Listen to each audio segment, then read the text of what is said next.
പുറപ്പാട് പുസ്തകം 32-ാം അധ്യായത്തിൽ നിന്നാണ് നമ്മളിവിടെ വേദഭാഗമായിട്ട് വായിച്ചത്. 1-2 വാക്യങ്ങൾ കൂടി നമുക്ക് ആവർത്തിച്ച് വായിക്കാം. പുറപ്പാട് പുസ്തകം 32-ാം അധ്യായം 1-ാമത്തെ വാക്യം. എന്നാൽ മോശ പർവ്വതത്തിൽ നിന്ന് ഇറങ്ങി വരുവാൻ താമസിക്കുന്നു എന്ന് ജനം കണ്ടപ്പോൾ ജനം അഹരോൻ്റെ അടുക്കൽ വന്നുകൂടി അവനോട്, നീ എഴുന്നേറ്റ് ഞങ്ങളുടെ മുമ്പിൽ നടക്കേണ്ടതിന് ഒരു ദൈവത്തെ ഉണ്ടാക്കി തരിക.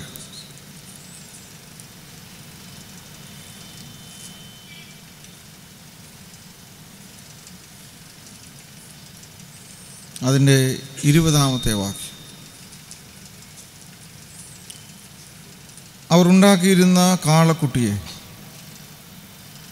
അവനെടുത്ത് തീയിലിട്ട് ചുട്ട് അരച്ച് പൊടിയാക്കി വെള്ളത്തിൽ വിതറി ഇസ്രായേൽ മക്കളെ കുടിപ്പിച്ചു. പ്രാർത്ഥിക്കും. വചനത്തിലൂടെ എല്ലായ്പ്പോഴും ഞങ്ങളോട് സംസാരിക്കുന്നവനും ഞങ്ങളുടെ സമീപത്തേക്ക് വരുന്നവനുമായ വചനമായ ദൈവമേ, നിൻ്റെ വചനത്തിൻ്റെ മാധുര്യം നുകരുവാൻ ഞങ്ങളുടെ ബോധത്തിൻ്റെ കണ്ണുകളെ പ്രകാശിപ്പിക്കണമേ. നിൻ്റെ വചനത്തിൻ്റെ ശക്തിയാൽ ഞങ്ങളെ ശക്തീകരിക്കണമേ. നിൻ്റെ വചനത്തിൻ്റെ വിശുദ്ധിയാൽ ഞങ്ങളെ വിശുദ്ധരാക്കണമേ. നിൻ്റെ വചനം ഞങ്ങളുടെ മുമ്പിൽ ഉണർത്തുന്ന വെല്ലുവിളികളെ സ്വീകരിക്കുവാനുള്ള ഇച്ഛാശക്തി ഞങ്ങൾക്ക് നൽകണമേ. അപ്രകാരം ജീവിക്കുന്നതിനുള്ള ദൈവകൃപയും ഞങ്ങൾക്ക് നൽകണമേ. ബലഹീനനായുടെ എൻ്റെ വായിലെ വാക്കുകളും നിൻ്റെ മക്കളാകുന്ന ഞങ്ങളുടെ എല്ലാവരുടെയും ഹൃദയങ്ങളിലെ ചിന്തകളും നിരൂപണങ്ങളും അങ്ങയ്ക്ക് പ്രസാദകരവും സ്വീകാര്യവും ആയിരിക്കുകയും ചെയ്യണമേ. ആമേൻ. ഏറ്റവും സ്നേഹവും ബഹുമാനമുള്ള ബർണ്ണബാസ് തിരുമേനി, ബഹുമാനപ്പെട്ട അച്ഛന്മാരെ, സുവിശേഷകരെ, ദൈവജനമേ, 39ാമത് ഭദ്രാസന കൺവെൻഷൻ്റെ ഈ 2-ാം ദിവസം രാത്രി യോഗത്തിൽ നിങ്ങളെല്ലാവരോടും ചേർന്ന് ഈ ആരാധനയിലും വചനഘോഷണത്തിലും സംബന്ധിക്കുന്നതിന് അവസരം നൽകിയ ദൈവത്തെ ഓർത്ത് നന്ദി പറയുകയും അതിന് അനുവാദവും നൽകിയതായ അഭിവന്യ ബർണ്ണബാസ് തിരുമേനിയോടും മറ്റെല്ലാവരോടുമുള്ള സ്നേഹവും സന്തോഷവും നന്ദിയും ഞാൻ അറിയിക്കുകയും ചെയ്യുന്നു. ഇവിടെ ബർണ്ണബാസ് തിരുമേനി പറഞ്ഞു, ഇതൊരു പ്രബുദ്ധതയുടെ സമയമാണ് ഈ കൺവെൻഷൻ്റെ ഈ കൂടിവരവെന്ന് പറഞ്ഞു. എന്ന് പറഞ്ഞാൽ എന്തെങ്കിലും കേട്ട് മടങ്ങിപ്പോകാനായിട്ടല്ല, ചിലതൊക്കെ ചിന്തിച്ച് തീരുമാനിച്ച്, അതാണ് പ്രബുദ്ധത, എൻലൈറ്റൻമെൻറ്റ്. അതിന് ആനുപാതികമായൊരു ജീവിതം നയിക്കാനായിട്ട് നമ്മൾ വിചാരിച്ചിട്ടുണ്ട് എന്നാണ് നമ്മളോട് പറഞ്ഞത്. കേൾക്കാമോ പറയുന്നത്? അതുകൊണ്ട് ഇന്ന് വിശദമായ ഒരു പ്രസംഗമില്ല. ഞാൻ നിങ്ങളോട് കുറച്ച് ചോദ്യം ഒക്കെ ചോദിക്കും. ഇവിടെ മുമ്പിലിരിക്കുന്നവരെല്ലാം നല്ല റെഡിയായിട്ട് ഇരിക്കുകയാണ്. അത് എനിക്ക് വലിയ സന്തോഷം. അപ്പോൾ ആവുന്നിടത്തോളം ആളുകൾ ഉത്തരം പറയുക. എല്ലാ ഉത്തരങ്ങളും കൃത്യമാകണമെന്ന് നിർബന്ധമില്ല, എങ്കിലും നമുക്ക് ചോദിക്കുകയും മനസ്സിലാക്കുകയും ഒക്കെ ചെയ്യാം. ആത്യന്തികമായിട്ട് ഈ കൺവെൻഷൻ നമുക്ക് മനസ്സിലാകും, ഇത്രയും ആളുകൾ ഒരുമിച്ച് കൂടുന്നു. അപ്പോൾ ഇതൊരു കൂടിവരവിൻ്റെയും കൂട്ടായ്മയുടെയും സമയമാണ്. അപ്പോൾ ഈ കൂടിവരവും കൂട്ടായ്മയുമെല്ലാം നമ്മളെല്ലാവരും തമ്മിലുള്ള ബന്ധത്തെ ശക്തീകരിക്കാനാണ്. ബന്ധശക്തി. ഞാൻ ഈ മുമ്പിലിരിക്കുന്ന സ്ത്രീജനങ്ങളോട്, കസാറയിലിരിക്കുന്നവരോട്, കഴിഞ്ഞ 39 വർഷം ഈ കൂടിവരവും കൂട്ടായ്മയും സംബന്ധിച്ചണക്കെ ഇപ്പോൾ ലോകത്തിൽ, പ്രത്യേകിച്ച് കേരളത്തിൽ, ബന്ധങ്ങൾ ശക്തിപ്പെടുകയാണോ കുറഞ്ഞു വരികയാണോ? നിങ്ങൾക്ക് മലയാളം അറിയത്തില്ലേ? കുറയുന്നു. പ്രാർത്ഥന കൂടുന്നു, ബന്ധം മരിക്കുന്നു. പിന്നെ കൺവെൻഷൻ കേട്ടിരിക്കേണ്ട കാര്യമൊന്നുമില്ല ചോദിക്കുക. അപ്പോൾ ഇതൊക്കെ നമുക്ക് എന്തൊക്കെയോ എവിടൊക്കെയോ വലിയ വീഴ്ചകൾ നമുക്ക് സംഭവിക്കും. അതുകൊണ്ട് സത്യസന്ധമായ ഒരു അന്വേഷണം നമുക്ക് എല്ലായ്പ്പോഴും ഉണ്ടാകേണ്ടതാണ്. അപ്പോൾ ഈ കൺവെൻഷൻ ആ ബന്ധങ്ങൾ ശക്തിപ്പെടുന്നത് മാത്രമല്ല, ചില കണ്ടെത്തലുകൾ, അതാണ് പ്രബുദ്ധത എന്ന് പറഞ്ഞാൽ, ചില കണ്ടെത്തലുകൾ നമ്മൾക്ക് ചെയ്യാം. ഏത് കണ്ടെത്തലും നമ്മളെ സഹായിക്കുന്നത് വ്യത്യസ്തമായ ഒരു ക്രമത്തിലേക്ക് നമ്മൾ നീങ്ങുന്നതിന് വേണ്ടിയാണ്. അപ്പോൾ ഓരോ കണ്ടെത്തലുകളും നമ്മൾ സാധിക്കുമ്പോൾ നമുക്ക് വ്യത്യസ്തമായ ഒരു കാഴ്ചയും കാഴ്ചപ്പാടും ഉണ്ടാകും. ഒരു പുതിയ വഴി നമ്മുടെ മുമ്പിൽ തുറക്കും. ഈ വിദ്വാൻമാർ അവർ യേശു കുഞ്ഞിനെ വന്ന് കണ്ടു. എന്നിട്ട് നമ്മൾ വായിക്കുന്നുണ്ട്, അവർ ഈ ലോകരക്ഷകനായ യേശുവിൻ്റെ അടുത്ത് വന്ന് യേശുവിനെ കൺകുളിർക്കെ കണ്ടു. അവരുടെ മുമ്പിൽ യേശുവിൻ കുഞ്ഞിൻ്റെ മുമ്പിൽ സാഷ്ടാംഗ പ്രണാമം നടത്തി, പൊന്നും മൂരും കാഴ്ചവെച്ചു. അവർ മടങ്ങിപ്പോകാവുന്ന സമയത്ത് അവർക്കൊരു സ്വപ്നമുണ്ടായി. നിങ്ങൾ വന്ന വഴിയെ പോയാൽ അപകടമാണ്, അതുകൊണ്ട് പുതിയ വഴിയെ പോകണം. അതുകൊണ്ട് to meet Jesus is to take new routes. യേശുവിനെ കാണുന്നത് പുതിയ വഴിയിലൂടെ പോകാനായിട്ടാണ്. ഞാൻ ഇവിടെ ഇരിക്കുന്ന പുരുഷന്മാരോട് വളരെ നല്ല ആളുകളാണ്, ആരെയും എനിക്കങ്ങനെ വലിയ പരിചയം ഇല്ലാത്തതുകൊണ്ട് ചോദ്യത്തിന് വിഷമമില്ല. ഇന്ന് സത്യസന്ധമായി നിങ്ങൾ ഈ വചനം കേട്ട്, ആരും ആയിക്കൊള്ളട്ടെ, ഇന്നത്തെ പ്രസംഗം കേട്ട് പുതിയ വഴിയിലൂടെ പോകാനായിട്ട് ഉറച്ചു വന്ന ആരെങ്കിലും ഉണ്ടെങ്കിൽ നിങ്ങളുടെ കൈ ഒന്ന് പൊക്കാം. രക്ഷപ്പെട്ടു കഴിഞ്ഞു, എല്ലാവരും കൈ പൊക്കിയിരിക്കുന്നു. അതുകൊണ്ട് പുതിയ വഴിയെ പോകാൻ, പുതിയ വഴി അത്ര ലഘുവായ വഴിയല്ല. പുതിയ വഴി വളരെ അപകടമുള്ള വഴിയാണ്. ആ വഴി കുരിശിൻ്റെ വഴിയാണ് എന്നുള്ളത് കൊണ്ട് അത് വളരെ സുഗമമായി, വളരെ ആഘോഷപൂർവമായിട്ട് ഒന്നും നമുക്ക് സഞ്ചരിക്കാൻ ഒത്തു എന്ന് വരികയില്ല. എങ്കിലും ആ പുതിയ വഴിയിലൂടെ നമുക്ക് സാധിക്കണം. ആ രൂപാന്തരമാണ് നമുക്കുണ്ടാകുന്നത്. അതുകൊണ്ട് ഈ ഇന്നലെ തുടങ്ങി 4 ദിവസം നീണ്ടു നിൽക്കുന്ന ഈ വചന പ്രഘോഷണങ്ങൾ, ഈ 4 ദിവസം ഒരു രീതിയിലുള്ള സ്പിരിച്വൽ ഡയാലിസിസ് ഇവിടെ സംഭവിക്കുകയാണ്. ഈ ഡയാലിസിസിലൂടെ നമുക്കൊരു ആത്മശുദ്ധീകരണമാണ് ഉണ്ടാകുന്നത്. ആ ആത്മശുദ്ധീകരണം നമുക്ക് സംഭവിച്ചു കഴിയുമ്പോൾ നമ്മുടെ സംസാരം തന്നെ മാറും. ഇപ്പോൾ ഞാൻ 39ാമത്തെ കൺവെൻഷനാണെന്ന് പറഞ്ഞപ്പോൾ പെട്ടെന്ന് എൻ്റെ മനസ്സിൽ വന്ന ചിന്ത 39ാം സങ്കീർത്തനമാണ്. വായു കൊണ്ട്, ബാക്കി എന്നാ സങ്കീർത്തനം അങ്ങനെ പുസ്തകത്തില്ലയോ? ഇനി അത് തുറക്കണം. അപ്പോൾ നമ്മളുടെ ഈ വായു കൊണ്ട് അരുതാത്തത് പറയാതിരിക്കുക. 39ാമത്തെ കൺവെൻഷനിൽ നമുക്ക് ഈ പുതിയ വർഷം ഒരു ചെറിയ തീരുമാനത്തോടു കൂടി ആരംഭിക്കാം. വായു കൊണ്ട്, നാവ് കൊണ്ട് ഒറ്റ കുരളയും പറയാതിരിക്കുക, അസത്യം പറയാതിരിക്കുക.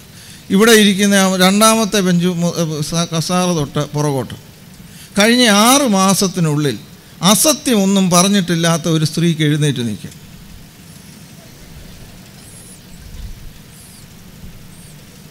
മുപ്പത്തൊമ്പതാം സങ്കീർത്തനം 390 പ്രാവശ്യം വായിച്ചവരാണ് ഈ ഇരിക്കുന്നത്.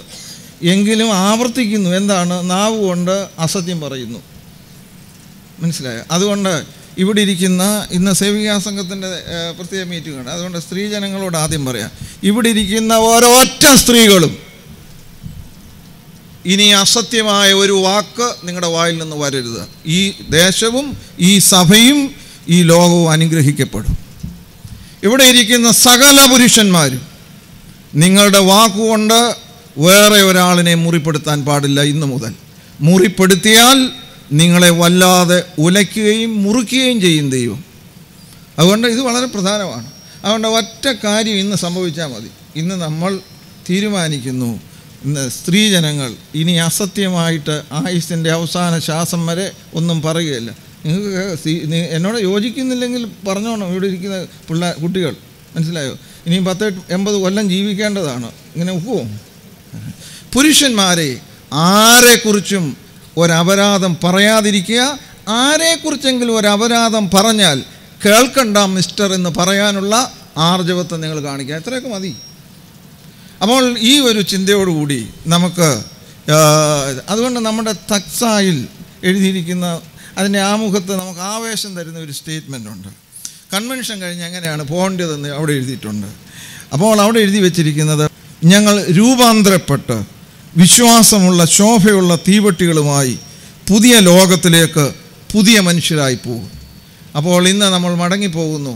പുതിയ ലോകം, A new world and A new world order എന്ന് മാത്രമല്ല, ഒരു ന്യൂ ക്രിയേഷൻ, ഒരു പുതിയ സൃഷ്ടിയായിട്ട് നമുക്ക്. അപ്പോൾ ഒരുവൻ ക്രിസ്തുവിലായാൽ അവൻ പുതിയ സൃഷ്ടിയാണ്, പഴയതെല്ലാം കഴിഞ്ഞു, നമുക്ക് പുതുതായി. പക്ഷേ ഇതിൻ്റെ പ്രശ്നം എന്നാന്ന് ചോദിച്ചാൽ 38-ാമത്തെ വർഷത്തിലും ഇത് തീരുമാനിച്ചു പോയതാണ്. അങ്ങനെ 38-ാമത്തെ വർഷത്തിൽ തീരുമാനിച്ചത് 39-ാമത്തെ വർഷവും ചെയ്യാതെ പോയതിനെക്കുറിച്ച് നമുക്കൊരു കുറ്റബോധവും ഇല്ല താനും. എല്ലാവരും പ്രസന്നരായിട്ടിരിക്കുകയാണ്. മനസ്സിലായോ? ഇത് നമുക്ക് നോക്കേണ്ട കാര്യമാണ്. ഇനി നമുക്ക് ഈ ടെസ്റ്റിലേക്ക് നമ്മൾ ഈ വായിച്ചത്, ഇസ്രായേൽ ജനത്തെ സർവശക്തനായ ദൈവം തൻ്റെ മഹാശക്തി കൊണ്ട് അടിമ വീടായ മിസ്രൈം ദേശത്തു നിന്ന് പുറപ്പെടുവിച്ചുകൊണ്ട് വരികയാണ്. അങ്ങനെ പുറപ്പെടുവിച്ചുകൊണ്ട് വരുന്ന ആ യാത്രയുടെ മധ്യേ നടക്കുന്നതായ ഒരു സംഭവമായിട്ടാണ് നമ്മൾ ഈ വേദഭാഗത്തെ കാണുന്നത്. അപ്പോൾ മോശ 40 രാവും 40 പകലും പർവ്വതത്തിൽ ദൈവത്തോട് സംസാരിക്കുകയും ദൈവത്തോട് അപേക്ഷിക്കുകയും ഒക്കെ ചെയ്ത് 10 കൽപ്പനകൾ ദൈവം ഇസ്രായേൽ ജനത്തിൻ്റെ ധാർമ്മികവും ആത്മീകവുമായ ജീവിതത്തിനായിട്ട് നൽകി. അത് കൊടുത്തുകൊണ്ടിരുന്ന സമയത്താണ് ഇവിടെ താഴെ മോശയുടെ അസാന്നിധ്യത്തിൽ ഇസ്രായേൽ മക്കളെല്ലാം കൂടി അഹരോനോട് പറഞ്ഞു, ഞങ്ങൾക്ക് മുമ്പിൽ നടക്കുവാനായിട്ട് ഒരു ദൈവത്തെ ഉണ്ടാക്കി തരണം. അങ്ങനെ അഹരോൻ ഈ സ്വർണം എല്ലാം കൂട്ടി ഒരു കാളക്കുട്ടിയെ ഉണ്ടാക്കി അവർക്ക് ആരാധിക്കാനായിട്ട് കൊടുത്തു. അവിടെ നമ്മൾ കൃത്യമായിട്ട് ഇവിടെ എഴുതിയിട്ടുണ്ട്. അവർ പറയുന്നു, ഇത് നമ്മളുടെ ദൈവം. മനസ്സിലായി? ഇതാണ് നമ്മുടെ ദൈവം, ആ ദൈവത്തിൻ്റെ ആണ്. അതുകൊണ്ട് ഇന്ന് എനിക്ക് നിങ്ങളോട് പറയാനായിട്ടുള്ളത് എല്ലാം കൂടെ സംക്ഷേപിച്ചാൽ ഒറ്റ വാക്ക് മാത്രമേ ഉള്ളൂ. നമ്മളുടെ from the God of convenience to the God of commitment, സൗകര്യം ഇഷ്ടപ്പെടുന്ന ദൈവസങ്കല്പങ്ങളിൽ നിന്ന് ദൈവം ആഗ്രഹിക്കുന്നത് പോലെയുള്ള ഒരു സമർപ്പണത്തിലേക്ക് ദൈവം നമ്മളെ വിളിക്കുന്നു. ഈ ഒരു ദർശനം നമുക്കുണ്ടാകട്ടെ. അപ്പോൾ 2 പ്രശ്നങ്ങളുണ്ട്. ഈ മാർക്കറ്റിലെ ഒരു ദൈവമുണ്ട്, God in the market and God of the market. ഈ മാർക്കറ്റിലെ ദൈവമുണ്ട്, മാർക്കറ്റിൻ്റെ ദൈവവുമുണ്ട്. അതുകൊണ്ട് ഇത് നിസ്സാരമായിട്ട് നമുക്കൊരു പക്ഷേ തോന്നാം. We are all carrying God of the market, but the very same God, the living Lord, is very much present in the market. ഈ ലോകത്തിൽ ഈ സംസ്കാരത്തിൽ ദൈവം ഉണ്ട്. ആ ദൈവത്തെ നമുക്ക് കാണണം. അതുകൊണ്ട് അതിൻ്റെ വെളിച്ചത്തിൽ എനിക്കിന്ന് സ്ഥാപിക്കാനായിട്ടുള്ളത്, നമ്മൾ കൊണ്ടു നടക്കുന്ന ദൈവത്തെ നമുക്ക് കൊല്ലാം, ജീവനുള്ള ദൈവത്തെ നമുക്ക് സ്വീകരിക്കാനായിട്ട് സാധിക്കണം. അപ്പോൾ ഈ ഖലീൽ ജിബ്രാൻ സുന്ദരമായ അദ്ദേഹത്തിൻ്റെ ഭാവനയിൽ ഒരു കഥ പറയുന്നുണ്ട്. എല്ലാ 100 വർഷം കൂടുമ്പോഴും നസ്രയനായ യേശു ലെബാനോനിലെ ഒരു പൂന്തോട്ടത്തിൽ വരും. അവിടെ ഈ നസ്രയനായ യേശുവും ക്രിസ്ത്യാനികളുടെ യേശുവും തമ്മിൽ ഒരു സംസാരം നടക്കുക.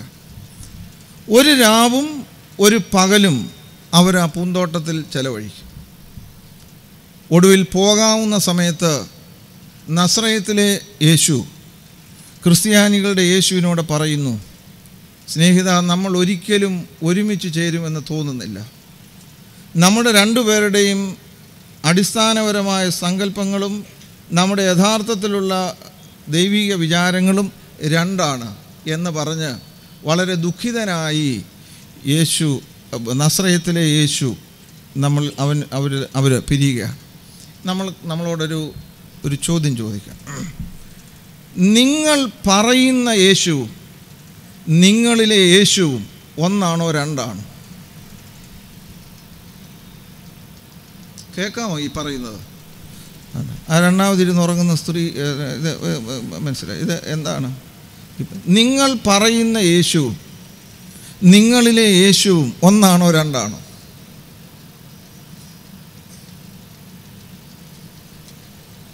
അതിനെക്കുറിച്ചൊന്നും ഒന്നും മിണ്ടാതിരിക്കും. നിങ്ങളെ കാണുന്നവർ ജീവിക്കുന്ന യേശു ക്രിസ്തു ഇതാ പോകുന്നു എന്ന് ആ മൂന്നാമത്തെ ലൈനിലിരിക്കുന്ന ഏതെങ്കിലും ഒരു ഭാഗത്തെ സ്ത്രീകളോട് നിങ്ങളെക്കുറിച്ച് ആരെങ്കിലും പറഞ്ഞിട്ടുണ്ടോ? ഇതാ പോകുന്നു യേശു ക്രിസ്തു പറഞ്ഞിട്ടുണ്ടോ? പറഞ്ഞിട്ടില്ല. അപ്പോൾ നിങ്ങളും ഞാനും പ്രസൻറ്റ് ചെയ്യുന്ന യേശു യഥാർത്ഥത്തിലുള്ള യേശുവും ഒന്നാണോ രണ്ടാണോ? രണ്ടാണ്. അങ്ങനെയാണെങ്കിൽ നമ്മൾ കൊണ്ടു നടക്കുന്ന യേശുവിനെ നമുക്ക് കൊല്ലാം. നസറയത്തിലെ യേശുവിനെ നമുക്ക് തിരിച്ചു പിടിക്കാം. ഇതെല്ലാം നമ്മൾ കേൾക്കുമ്പോൾ എനിക്ക് മറ്റേ സോക്കേട് തുടങ്ങിയെന്ന് നിങ്ങൾക്ക് തോന്നുമായിരിക്കും. അല്ലല്ല, ഇതാണ് സുവിശേഷം, ഇതാണ് ഇവിടെ എഴുതിയിരിക്കുന്നത്. അപ്പോൾ ഇത് തന്നെയാണ് ഇവർ ചെയ്തത്. ഇവർക്ക് ഈ പുറപ്പാട് പുസ്തകം 20-ാം അധ്യായം നമ്മൾ വായിക്കുമ്പോൾ അവിടെ എഴുതി വെച്ചിട്ടുണ്ട്, ഞാനല്ലാതെ അന്യദൈവങ്ങൾ നിനക്ക് ഉണ്ടാകരുത്. അടിമ വീടായ മിസ്രയീം ദേശത്തു നിന്നെ കൊണ്ടുവന്ന ഞാനാണ് നിന്റെ ദൈവം. നീ ഒരു വിഗ്രഹവും ഉണ്ടാക്കരുത്. ഈ അടിസ്ഥാനപരമായ 2 കൽപ്പനകളും ആര് ലംഘിച്ചു കഴിഞ്ഞു? ആരാ? ഇസ്രായേൽ ജനം. അവരുടേതായ ഒരു ദൈവം ഉണ്ടാക്കി, അവരുടേതായ ഒരു കാഴ്ചപ്പാടുണ്ടാക്കി, അവരുടേതായ ഒരു ആത്മീയത ഡെവലപ്പ് ചെയ്തു. അപ്പോൾ ഈ ദർശനം, ഈ കാഴ്ചയാണ് ഇന്ന് ഇത് നമുക്ക് തോന്നും ഇസ്രായേൽ മക്കളുടെ മാത്രം പ്രശ്നമാണ്. ഇത് എൻ്റെയും നിങ്ങളുടെയും നേർക്കാഴ്ചയാണ്. ഇത് കുറച്ചുകൂടി ഞാൻ പറയുമ്പോൾ നിങ്ങൾക്കത് കൃത്യമായിട്ട് മനസ്സിലാകും. അവരേത് ദൈവത്തെയാണ് ഉപേക്ഷിച്ചത്? ഈ പുറപ്പാട് പുസ്തകം 3-ാം അധ്യായം നമ്മൾ വായിക്കുമ്പോൾ അവിടെ ഈ ദൈവത്തിൻ്റെ സ്വഭാവം നമ്മൾ കാണുന്നു. നിലവിളി കേൾക്കുന്നവനായ ദൈവം, കഷ്ടത കാണുന്നവനായ ദൈവം, സങ്കടങ്ങൾ അറിയുന്നവനായ ദൈവം, മനസ്സലിവുള്ള ദൈവം, ഇറങ്ങി വരുന്ന ദൈവം, പകൽ മേഘസ്തംഭം കൊണ്ടും രാത്രി അഗ്നിസ്തംഭം കൊണ്ടും നടത്തിയ ദൈവം. ഈ ദൈവത്തെയാണ് അവർ ഉപേക്ഷിച്ചത്. ഈ ദൈവത്തെ ഉപേക്ഷിച്ചിട്ട് അവരുടെ പോക്കറ്റിനിണങ്ങുന്ന ഒരു പോക്കറ്റ് എഡിഷനുള്ള ദൈവത്തെ അവരുണ്ടാക്കി. നിങ്ങളും ഞാനും സത്യസന്ധമായി നോക്കുകയാണെങ്കിൽ we are all people creating our own gods. നമ്മൾക്ക് സൗകര്യമായി, നമ്മൾക്ക് അനുകൂലമായി സംസാരിക്കുന്ന, നമ്മളോട് പിണക്കമില്ലാത്തതായ ഒരു ദൈവത്തെയാണ് നമുക്ക് എപ്പോഴും ഇഷ്ടം. കാരണം അതൊരിക്കലും നമുക്കൊരു ഡിസ്റ്റർബൻസ് ഉണ്ടാക്കുന്നില്ല, അത് ഒരിക്കലും നമ്മളെ കുറ്റപ്പെടുത്തുന്നില്ല. അതുകൊണ്ട് നമ്മുടെ താളത്തിനൊത്ത് തുള്ളുന്ന ദൈവത്തെ കൊല്ലുന്നതിനാണ് ആത്മീയത എന്ന് പറയുന്നത്. എന്നിട്ട് ദൈവത്തിൻ്റെ ഇഷ്ടത്തിനനുസരിച്ചുള്ള സമർപ്പണം നമുക്കുണ്ടാകുമ്പോഴാണ് ഇതുണ്ടാകുന്നത്. ഞാൻ ഇത്രയും ഈ പറഞ്ഞ കാര്യങ്ങൾക്കനുസരിച്ച് ജീവിക്കണമെന്ന് ആഗ്രഹമില്ലാത്ത ആരാണ്? എല്ലാവർക്കും ഈ ജീവനുള്ള ദൈവത്തെ നമുക്ക് ആരാധിക്കണമെന്നും ആ ജീവനുള്ള ദൈവത്തിൻ്റെ പുറകെ മാത്രമേ ഞങ്ങൾ പോവുകയുള്ളൂ എന്നും നമുക്കെല്ലാവർക്കും വിചാരമുള്ളവരാണ്, ആഗ്രഹമുള്ളവരാണ്, താല്പര്യമുള്ളവരാണ്. പിന്നെ എന്താണ് പലപ്പോഴും നമുക്കത് സാധിക്കാത്തത്? ഒരുപാട് കാര്യങ്ങൾ പറയുവാനായിട്ട് 2 കാര്യങ്ങൾ ഞാൻ നിങ്ങളുടെ ശ്രദ്ധയിൽ കൊണ്ടുവന്ന് ആ ഭാഗം നമുക്ക് അവസാനിപ്പിക്കും. അതിൻ്റെ ഒന്നാമത്തെ കാര്യം, the real God is not so real to us. യഥാർത്ഥ ദൈവം പലപ്പോഴും അയഥാർത്ഥമായിട്ട് നമുക്ക് തോന്നുന്നു. അത് ഞാൻ ഒന്നുകൂടെ വിശദീകരിക്കുമ്പോൾ നിങ്ങൾക്ക് മനസ്സിലാവും. നമ്മൾ വിശ്വസിക്കുന്നു എന്ന് പറയുന്നത് പലതും സത്യത്തിൽ നമ്മൾ ആരും വിശ്വസിക്കുന്നില്ല. നിങ്ങൾ ദൈവത്തിൽ പൂർണ്ണമായി വിശ്വസിക്കുന്നു. ഇവിടെ ഇരിക്കുന്ന നിങ്ങളുടെ അഭിപ്രായം, do you really believe in God? ഒന്നുകിൽ യെസ് എന്നോ നോ എന്നോ ശബ്ദം ഉയർത്തി പറയണം. യെസ്, നിങ്ങൾ വിശ്വസിക്കുന്നു. ഈ ദൈവം പറയുന്നതെല്ലാം സത്യമാണോ? സത്യമാണ്. ഈ ദൈവം നിങ്ങളെ നടത്തുമോ? നടത്തും. ആ ദൈവത്തിൽ നിങ്ങൾ പൂർണ്ണമായി വിശ്വസിക്കുന്നു എന്നല്ല ഇപ്പോൾ പറഞ്ഞത്. ഇനി ഞാൻ ചോദിക്കാം, ആ വേദപുസ്തകത്തിൽ എഴുതിയിരിക്കുന്നു 2 ഉള്ളവൻ 1 ഇല്ലാത്തവന് കൊടുക്കണം. തയ്യാറാണോ? ഇപ്പം തന്നെ സ്ത്രീകളുടെ, ഞാൻ മലബാറിൽ നിന്ന് വന്ന അവിടെ ഒരുപാട് ആവശ്യമുണ്ട്. പല സ്ത്രീകളുടെയും കയ്യിൽ 3ഉം 4ഉം വള കിടപ്പുണ്ട്, ഞാൻ കാണുന്നുണ്ട്. മനസ്സിലായോ? 2 ഉണ്ടെങ്കിൽ 1 ഇല്ലാത്ത മലബാറിലെ പാവങ്ങൾക്ക് കൊടുക്കണം. ധൈര്യമുണ്ടോ? ഉറച്ച് പറയണം. ഇപ്പോൾ ഉണ്ടോ? ഇല്ല. ഇങ്ങോട്ട് നോക്കിക്കോണം. ബാക്കിയുള്ള ആ ഭാഗത്തിരിക്കുന്നവർ ഉണ്മാനും ഉടുക്കാനും ഉണ്ടെങ്കിൽ മതി എന്ന് വെക്കണം. ധൈര്യമുണ്ടോ? തലമുനിക്കുന്ന എന്തിനാണ് നിങ്ങളിപ്പോൾ? ഉണ്ടോ? ധൈര്യമുണ്ടോ?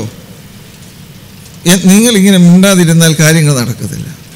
ഒരു ചെകിട്ട തടിച്ചാൽ മറ്റത് കാണിച്ചു കൊടുക്കണം എന്ന് പറഞ്ഞാൽ, നിങ്ങൾ ഇവിടെ ഇരിക്കുന്ന പുരുഷന്മാർ, നിങ്ങളെ ഒരാൾ ചീത്ത വിളിച്ചാൽ ആ ചീത്ത വിളി പൂർണ്ണമായിട്ട് പാൽപ്പായസം പോലെ കുടിച്ചോണം. ധൈര്യമാണ്. അങ്ങനെ അങ്ങനെയാണോ ഇഷ്ടം? നിങ്ങളും കേൾക്കുന്നില്ല അല്ലേ?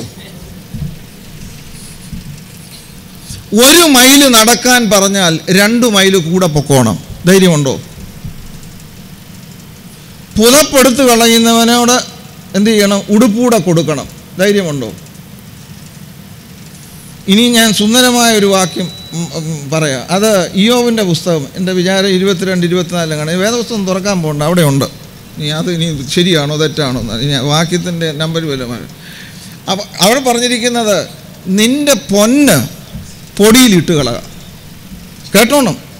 ഞാനിവിടെ വന്നത് പൊന്നു ശേഖരിക്കാനൊന്നുമല്ല. നിങ്ങൾ ധൈര്യമായിട്ട് കേട്ടോ. ഇന്നാരും മാനസാന്തരപ്പെടാൻ പോകണ്ട, കേട്ടാൽ മതി. നിൻ്റെ പൊന്ന് പൊടിയിലിടുക.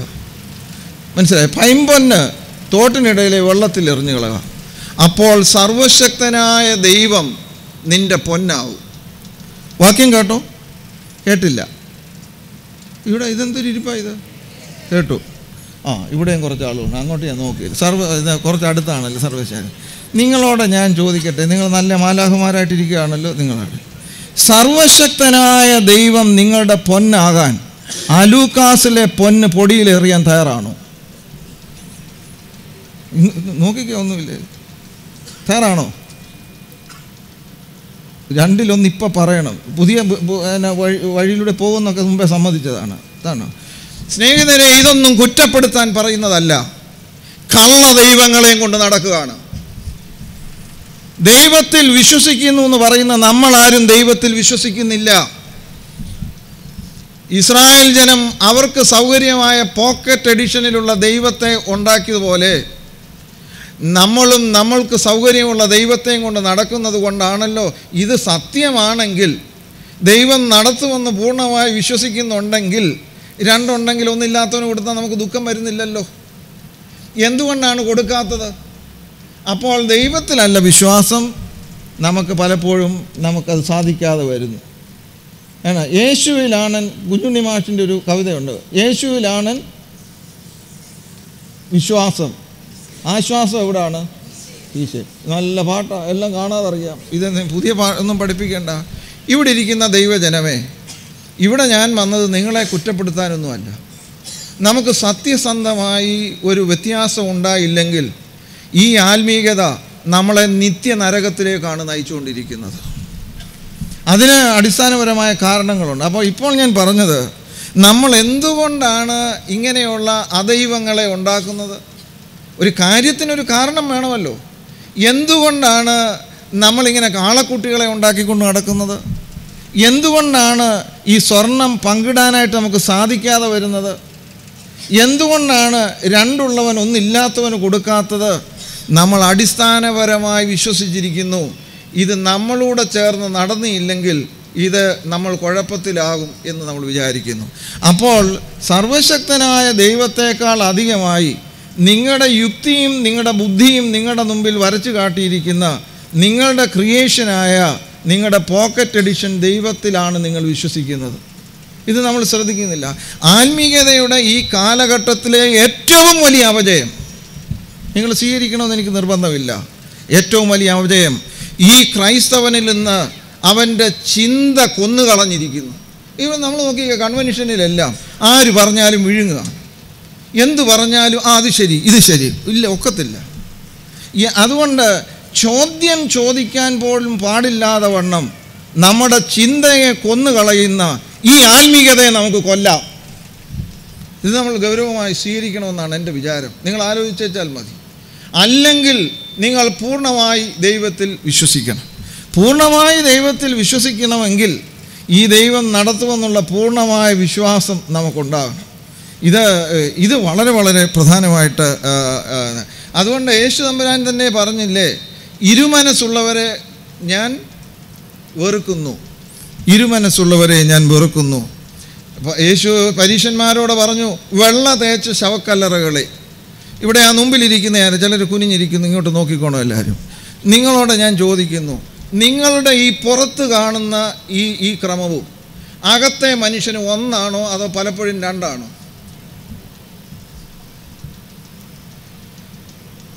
ഇരുന്ന് ഉറങ്ങുന്ന ആളിനെ കൂടെ ഒക്കെ ഒന്ന് വിളിച്ചേക്കണം.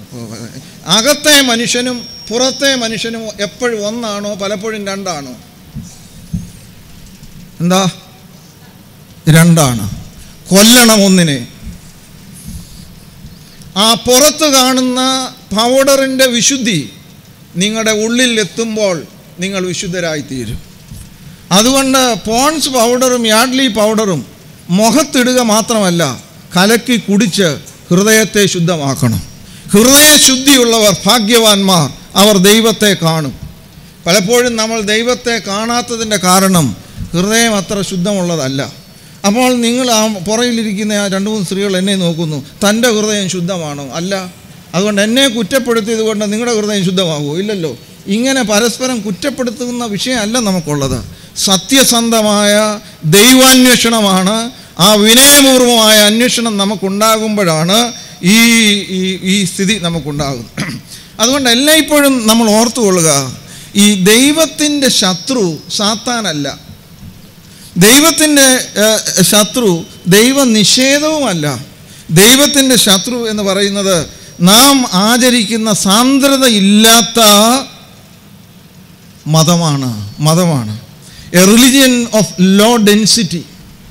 അതുകൊണ്ട് ഇതാണ് ഇന്ന് വലിയൊരു പ്രശ്നമായിട്ടിരിക്കുന്നത്.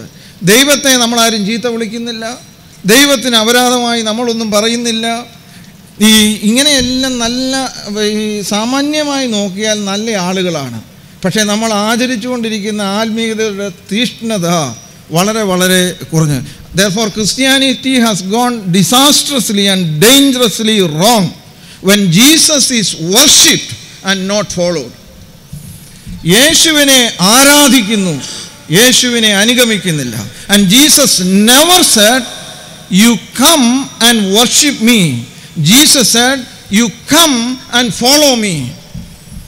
അതുകൊണ്ട് ഇത് നമ്മൾ ഓർത്തോണം. യേശു ഒരിക്കലും വന്ന് കുമ്പിട്ട് എന്നെ ആരാധിക്കാനല്ല പറഞ്ഞത്. അതുകൊണ്ട് ആരാധന ഇല്ല എന്നല്ലല്ലോ എൻ്റെ അർത്ഥം.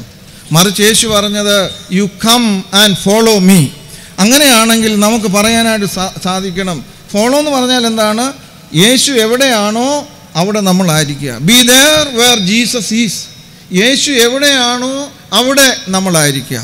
നമ്മളായിരിക്കുന്നിടത്തേക്ക് ദൈവത്തെ പിടിച്ചുകൊണ്ട് വന്ന് നമ്മളായിരിക്കുന്ന ഇടത്തെ സുരക്ഷിതമാക്കുവാനായിട്ടുള്ള ആത്മീക അന്ധതയിൽ നിന്ന്, ഈ പറഞ്ഞ ഈ ഒരു ലോ ഡെൻസിറ്റി റിലീജിയനിൽ നിന്ന് ക്രിസ്തു ആയിരിക്കുന്ന സ്ഥലത്തേക്ക് ബോധപൂർവമായിട്ട് നീങ്ങി ആ സ്ഥലത്ത് നിൽക്കുന്നതിലൂടെ നമ്മുടെ ആത്മീകതയെ സജീവമാക്കുവാനായിട്ടുള്ള നിരന്തരമായ ഓർമ്മയാണ് ഓരോ ആരാധനയിലും ഓരോ കൂടിവരവിലും നമുക്കറിയാം. അതുകൊണ്ട് ഈ ദൈവശാസ്ത്രജ്ഞന്മാരെല്ലാം നമ്മളോട് ലളിതമായി പറയുന്ന കാര്യം ഓരോ വർഷിപ്പിലും സംഭവിക്കുന്നു. In every worship we are bringing eschatology into history and transforming history towards eschatology. ഈ വരാനിരിക്കുന്ന നിത്യമായത് ഇവിടെ ഇപ്പോൾ അനുഭവിക്കുവാൻ സാധിക്കുന്നതായ സ്ഥലമാണ് നമ്മുടെ ആരാധന. ആ ആരാധനയിൽ ഈ എസ്കറ്റോളജി ചരിത്രത്തിലേക്ക് വരുന്നു, ചരിത്രം നിത്യതയിലേക്ക് വളരുകയും ചെയ്യുന്നു. ഈ ഭയങ്കരമായ ഒരു വളർച്ചയാണ് നമുക്ക് സംഭവിക്കേണ്ടത്. എന്നാൽ പലപ്പോഴും നമ്മളൊന്ന് ആലോചിച്ച്, ഞാനൊരു ഫലിതമായി നിങ്ങളോട് ചോദിക്കുകയാണ്, ഒരു സിനിമ കണ്ടേച്ച്, ഒരു നല്ല ഫാമിലി പിക്ചർ കണ്ടേച്ച് ഇറങ്ങുമ്പോൾ നിങ്ങൾക്ക് മുഖത്തുള്ള ആ സന്തോഷവും അത് പറയുകയാണ്, ഓ മോഹൻലാലിൻ്റെ ആക്ട് കിടിലനായിരുന്നു, മനസ്സിലായോ, അങ്ങനെയാണ്, അല്ലെങ്കിൽ അതിൻ്റെ മെസ്സേജും വളരെ നല്ലതായിരുന്നു എന്ന് പറയും. സാധാരണ ഒരു നല്ലതാണ്. നിങ്ങളുടെ ഒരു പള്ളി ആരാധന കഴിഞ്ഞ് നിങ്ങൾ പോകുമ്പോൾ സിനിമ കണ്ടേച്ച് പോകുന്നതിൻ്റെ അത്രയെങ്കിലും നിങ്ങളുടെ മുഖത്തൊരു പ്രകാശമുണ്ടോ? ഇതെന്തൊരു ഏതാണ്ട് ഭീകരജീവിയെ നോക്കുന്നവർ എന്നെ നോക്കാതെ ചോദിക്കുന്നതിന് ഉത്തരം പറഞ്ഞു ഉണ്ടോ? അതുകൊണ്ട് സാധിക്കണം, ഓ എന്നാ പ്രസംഗമായിരുന്നു ഇന്ന്, മനസ്സിലായോ, ഉറങ്ങിപ്പോയി, ഇങ്ങനെയൊക്കെ ഓരോന്ന് പറഞ്ഞിട്ട് നമ്മൾ. അതുകൊണ്ട് ഞാൻ ഇവിടെ ഇരിക്കുന്ന നിങ്ങളോട്, ഈ കുറച്ചുകൂടെ പുറയിലിരിക്കുന്ന നിങ്ങളോട് ഞാൻ സത്യസന്ധമായി ചോദിക്കുക, ഇത് പ്രസംഗം കൊണ്ട് ഇന്ന് നിങ്ങൾ നന്നാകാനൊന്നും പോകണ്ട. കഴിഞ്ഞ ആഴ്ചത്തെ പ്രസംഗം, ഇന്നലെയല്ല, കഴിഞ്ഞ ആഴ്ചത്തെ പ്രസംഗം, നിങ്ങളുടെ വീടുകളിൽ ഒരു 2 ദിവസമെങ്കിലും ഭാര്യയും ഭർത്താവും മക്കളുമായിട്ടിരുന്ന് ചർച്ച ചെയ്തു?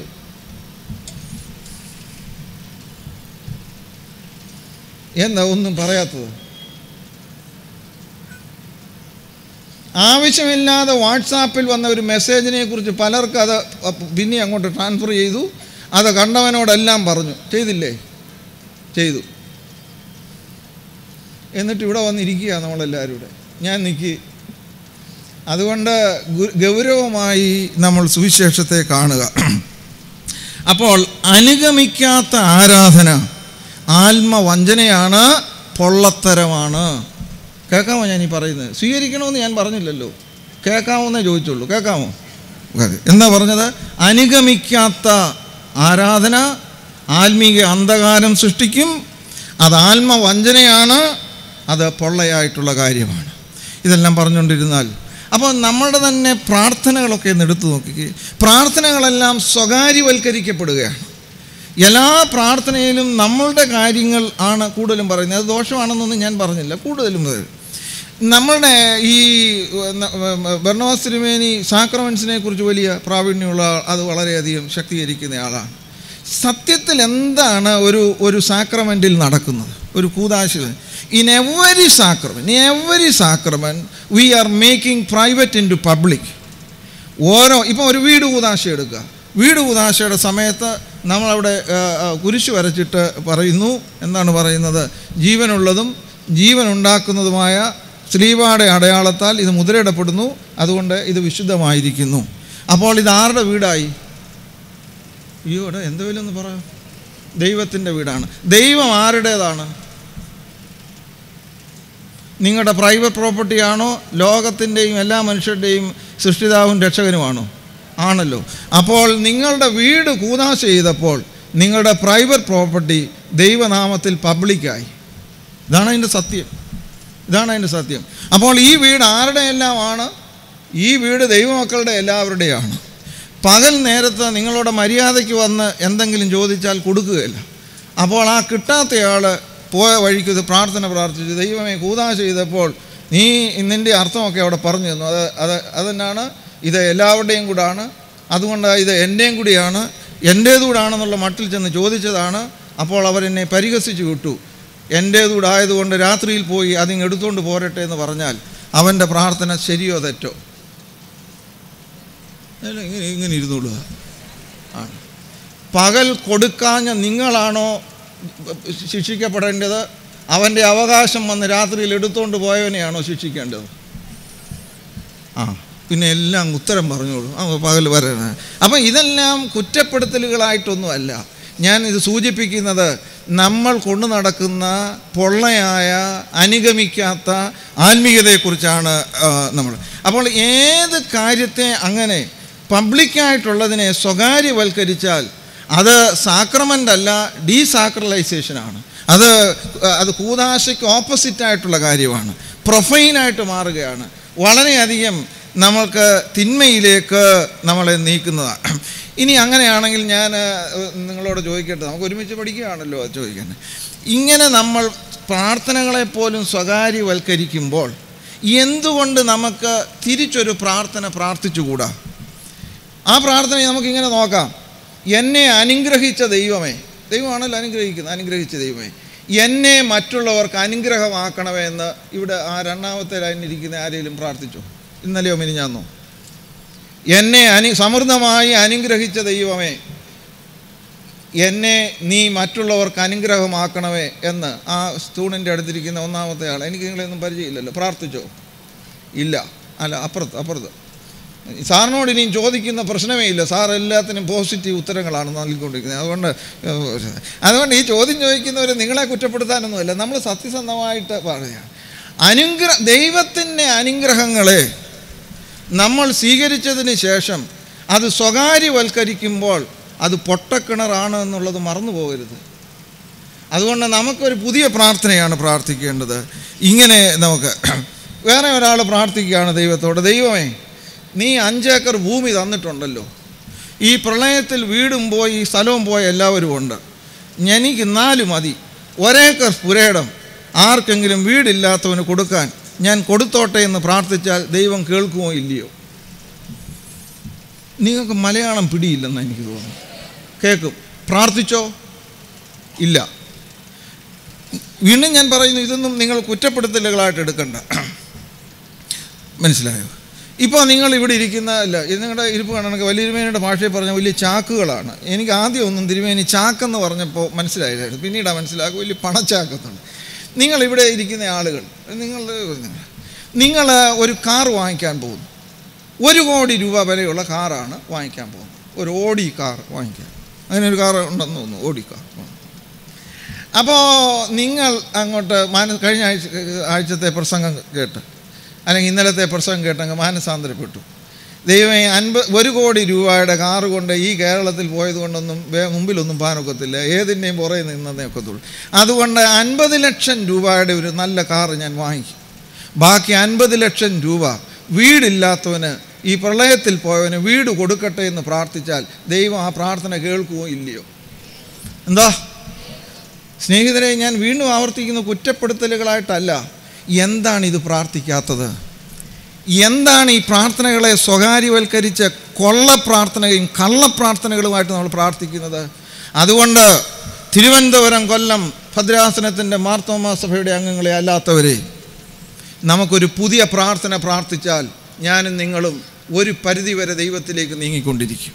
അപ്പോൾ വീണ്ടും ഞാൻ ഇതാണ് ഇസ്രായേൽ മക്കൾക്ക് പറ്റിയത്. അവർ പറഞ്ഞു, real God is not seems to be real to us. നമ്മൾ ഈ പറയുന്ന ദൈവം യാഥാർത്ഥ്യമായിട്ട് തോന്നുന്നില്ല. അപ്പോൾ അങ്ങനെ തോന്നാത്തത് കൊണ്ട് അതെല്ലാം അയഥാർത്ഥമായിട്ട് തോന്നുന്നു. അത് അവരുടെ അപകടമല്ല. ഇപ്പോൾ നിങ്ങൾക്ക് മനസ്സിലായല്ലോ, ഞാൻ ലളിതമായി നിങ്ങളുടെ മുമ്പിൽ ചോദിച്ചതായ ഒരൊറ്റ ചോദ്യത്തിൻ്റെ ഉത്തരം പോലും നിങ്ങൾക്ക് പറയാനൊത്തില്ല. am I right? ശരിയല്ലേ? ശരിയാണ്. ഈ ഉത്തരങ്ങൾ പറയാതെ നിങ്ങൾ ദൈവരാജ്യത്തിൽ എത്തുമെന്ന് വല്ലതും ആരെങ്കിലും പറഞ്ഞ് നിങ്ങളെ പഠിപ്പിച്ചാൽ അത് സത്യമായ കാര്യമാണോ എന്ന് നിങ്ങൾ ആലോചിച്ചോണം. വിഴുങ്ങാൻ പോകണ്ട. എന്ത് ചെയ്താലും എല്ലാം ദൈവാനുഗ്രഹമാണ്, എല്ലാം ദൈവാനുഗ്രഹം അല്ല. എങ്ങനെയാണ്? നിങ്ങളൊന്ന് ആലോചിച്ച് നോക്കിക്കേ. ഇപ്പം 2 ദിവസത്തെ പണിമുടക്ക് 3 ദിവസം നീണ്ടു നിൽക്കുന്നു. സൗകര്യമുള്ളവനും കാറുള്ളവനും ആദ്യം ചെന്ന് മിൽമായിലെ സകലം പറയുന്നത് പാലും വാങ്ങിച്ചു വെച്ചു, ഫ്രിഡ്ജിനകത്ത് വെച്ചു. അവർക്ക് വൈകിട്ട് സന്തോഷത്തോടെ പ്രാർത്ഥിക്കാം, ഒരാഴ്ച ഇനിയും ഇവിടെ കട തുറന്നില്ലേലും ഒരു പ്രശ്നവുമില്ല, ഞങ്ങൾക്ക് ചായയുണ്ട്, കാപ്പിയുണ്ട്, എല്ലാം ഉണ്ട്. എന്നാൽ കാലിന് ഇച്ചിരി മുടന്തുള്ള ഒരു അമ്മ, പാവം പിടിച്ച വീട്ടിലെയാണ്. അവർ അത്യാവശ്യം ജോലിയെല്ലാം തീർത്ത് 4 മാസമുള്ള ഒരു കുഞ്ഞുണ്ട്. അതിനെ അവിടോട്ട് ഉറക്കി കിടത്തി വെച്ച് പാലിന് ചെന്നപ്പോൾ അവിടെ ആ ബൂത്തിലൊന്നും പാലില്ല. മിടുക്കന്മാരും ആരോഗ്യമുള്ളവരും അത് വന്ന് വാങ്ങിച്ചുകൊണ്ട് പോയി കഴിയും. 3 മാസം പ്രായമുള്ള ഈ കുഞ്ഞിന് പാല് കുടിക്കാതെ ഒരാഴ്ചത്തേക്കുള്ളത് സൂക്ഷിച്ചു വെച്ചിട്ട് ദൈവമേ തന്നതിന് അനുഗ്രഹം എന്ന് പറയുന്ന ഈ കള്ള പ്രാർത്ഥനകൾ നമുക്ക് അവസാനിപ്പിക്കണ്ടേ? വേണോ? വേണ്ട? ഇപ്പം പറഞ്ഞോണം, അവസാനിപ്പിക്കണം. അതുകൊണ്ട് എൻ്റെ ഫ്രിഡ്ജിൽ നിറച്ചു വെച്ചേച്ച്, അവൻ്റെ മരണത്തെ എൻ്റെ ഫ്രിഡ്ജിൽ വെച്ചേച്ച്, അത് ദൈവാനുഗ്രഹം എന്ന് പറയുന്ന ഒരൊറ്റ മാർത്തോമാക്കാരൻ ഈ സഭയിൽ ഉണ്ടാകാതിരിക്കട്ടെ. എന്നാൽ നിങ്ങൾ അതിനോടെല്ലാം യോജിക്കും. കാരണം ഇതൊന്നും എതിർക്കാവുന്ന കാര്യമല്ല. പക്ഷേ നമ്മളതൊന്നും അന്വേഷിക്കാനായിട്ട് പോകുന്നില്ല. വലിയ തിരുമേനി സാധാരണ പറയും, ഒരു ഫലിതം തിരുമേനി പറഞ്ഞേച്ചാൽ ആ ഫലിതം എവിടെയെങ്കിലും ഉണ്ടായിട്ടുണ്ടോ ഉണ്ടെന്ന് ഞാൻ അന്വേഷിക്കാൻ പോവുകയില്ല. ഞാൻ എന്ന് പറഞ്ഞാൽ തിരുമേനി അന്വേഷിക്കാൻ പോകും. ഞാൻ അന്വേഷിച്ചത് തെറ്റാണെന്ന് കണ്ടെത്തിയാൽ പിന്നെ എനിക്കത് പറയാൻ ഒക്കുകയില്ല. അതൊരു നല്ല ആശയമാണ്.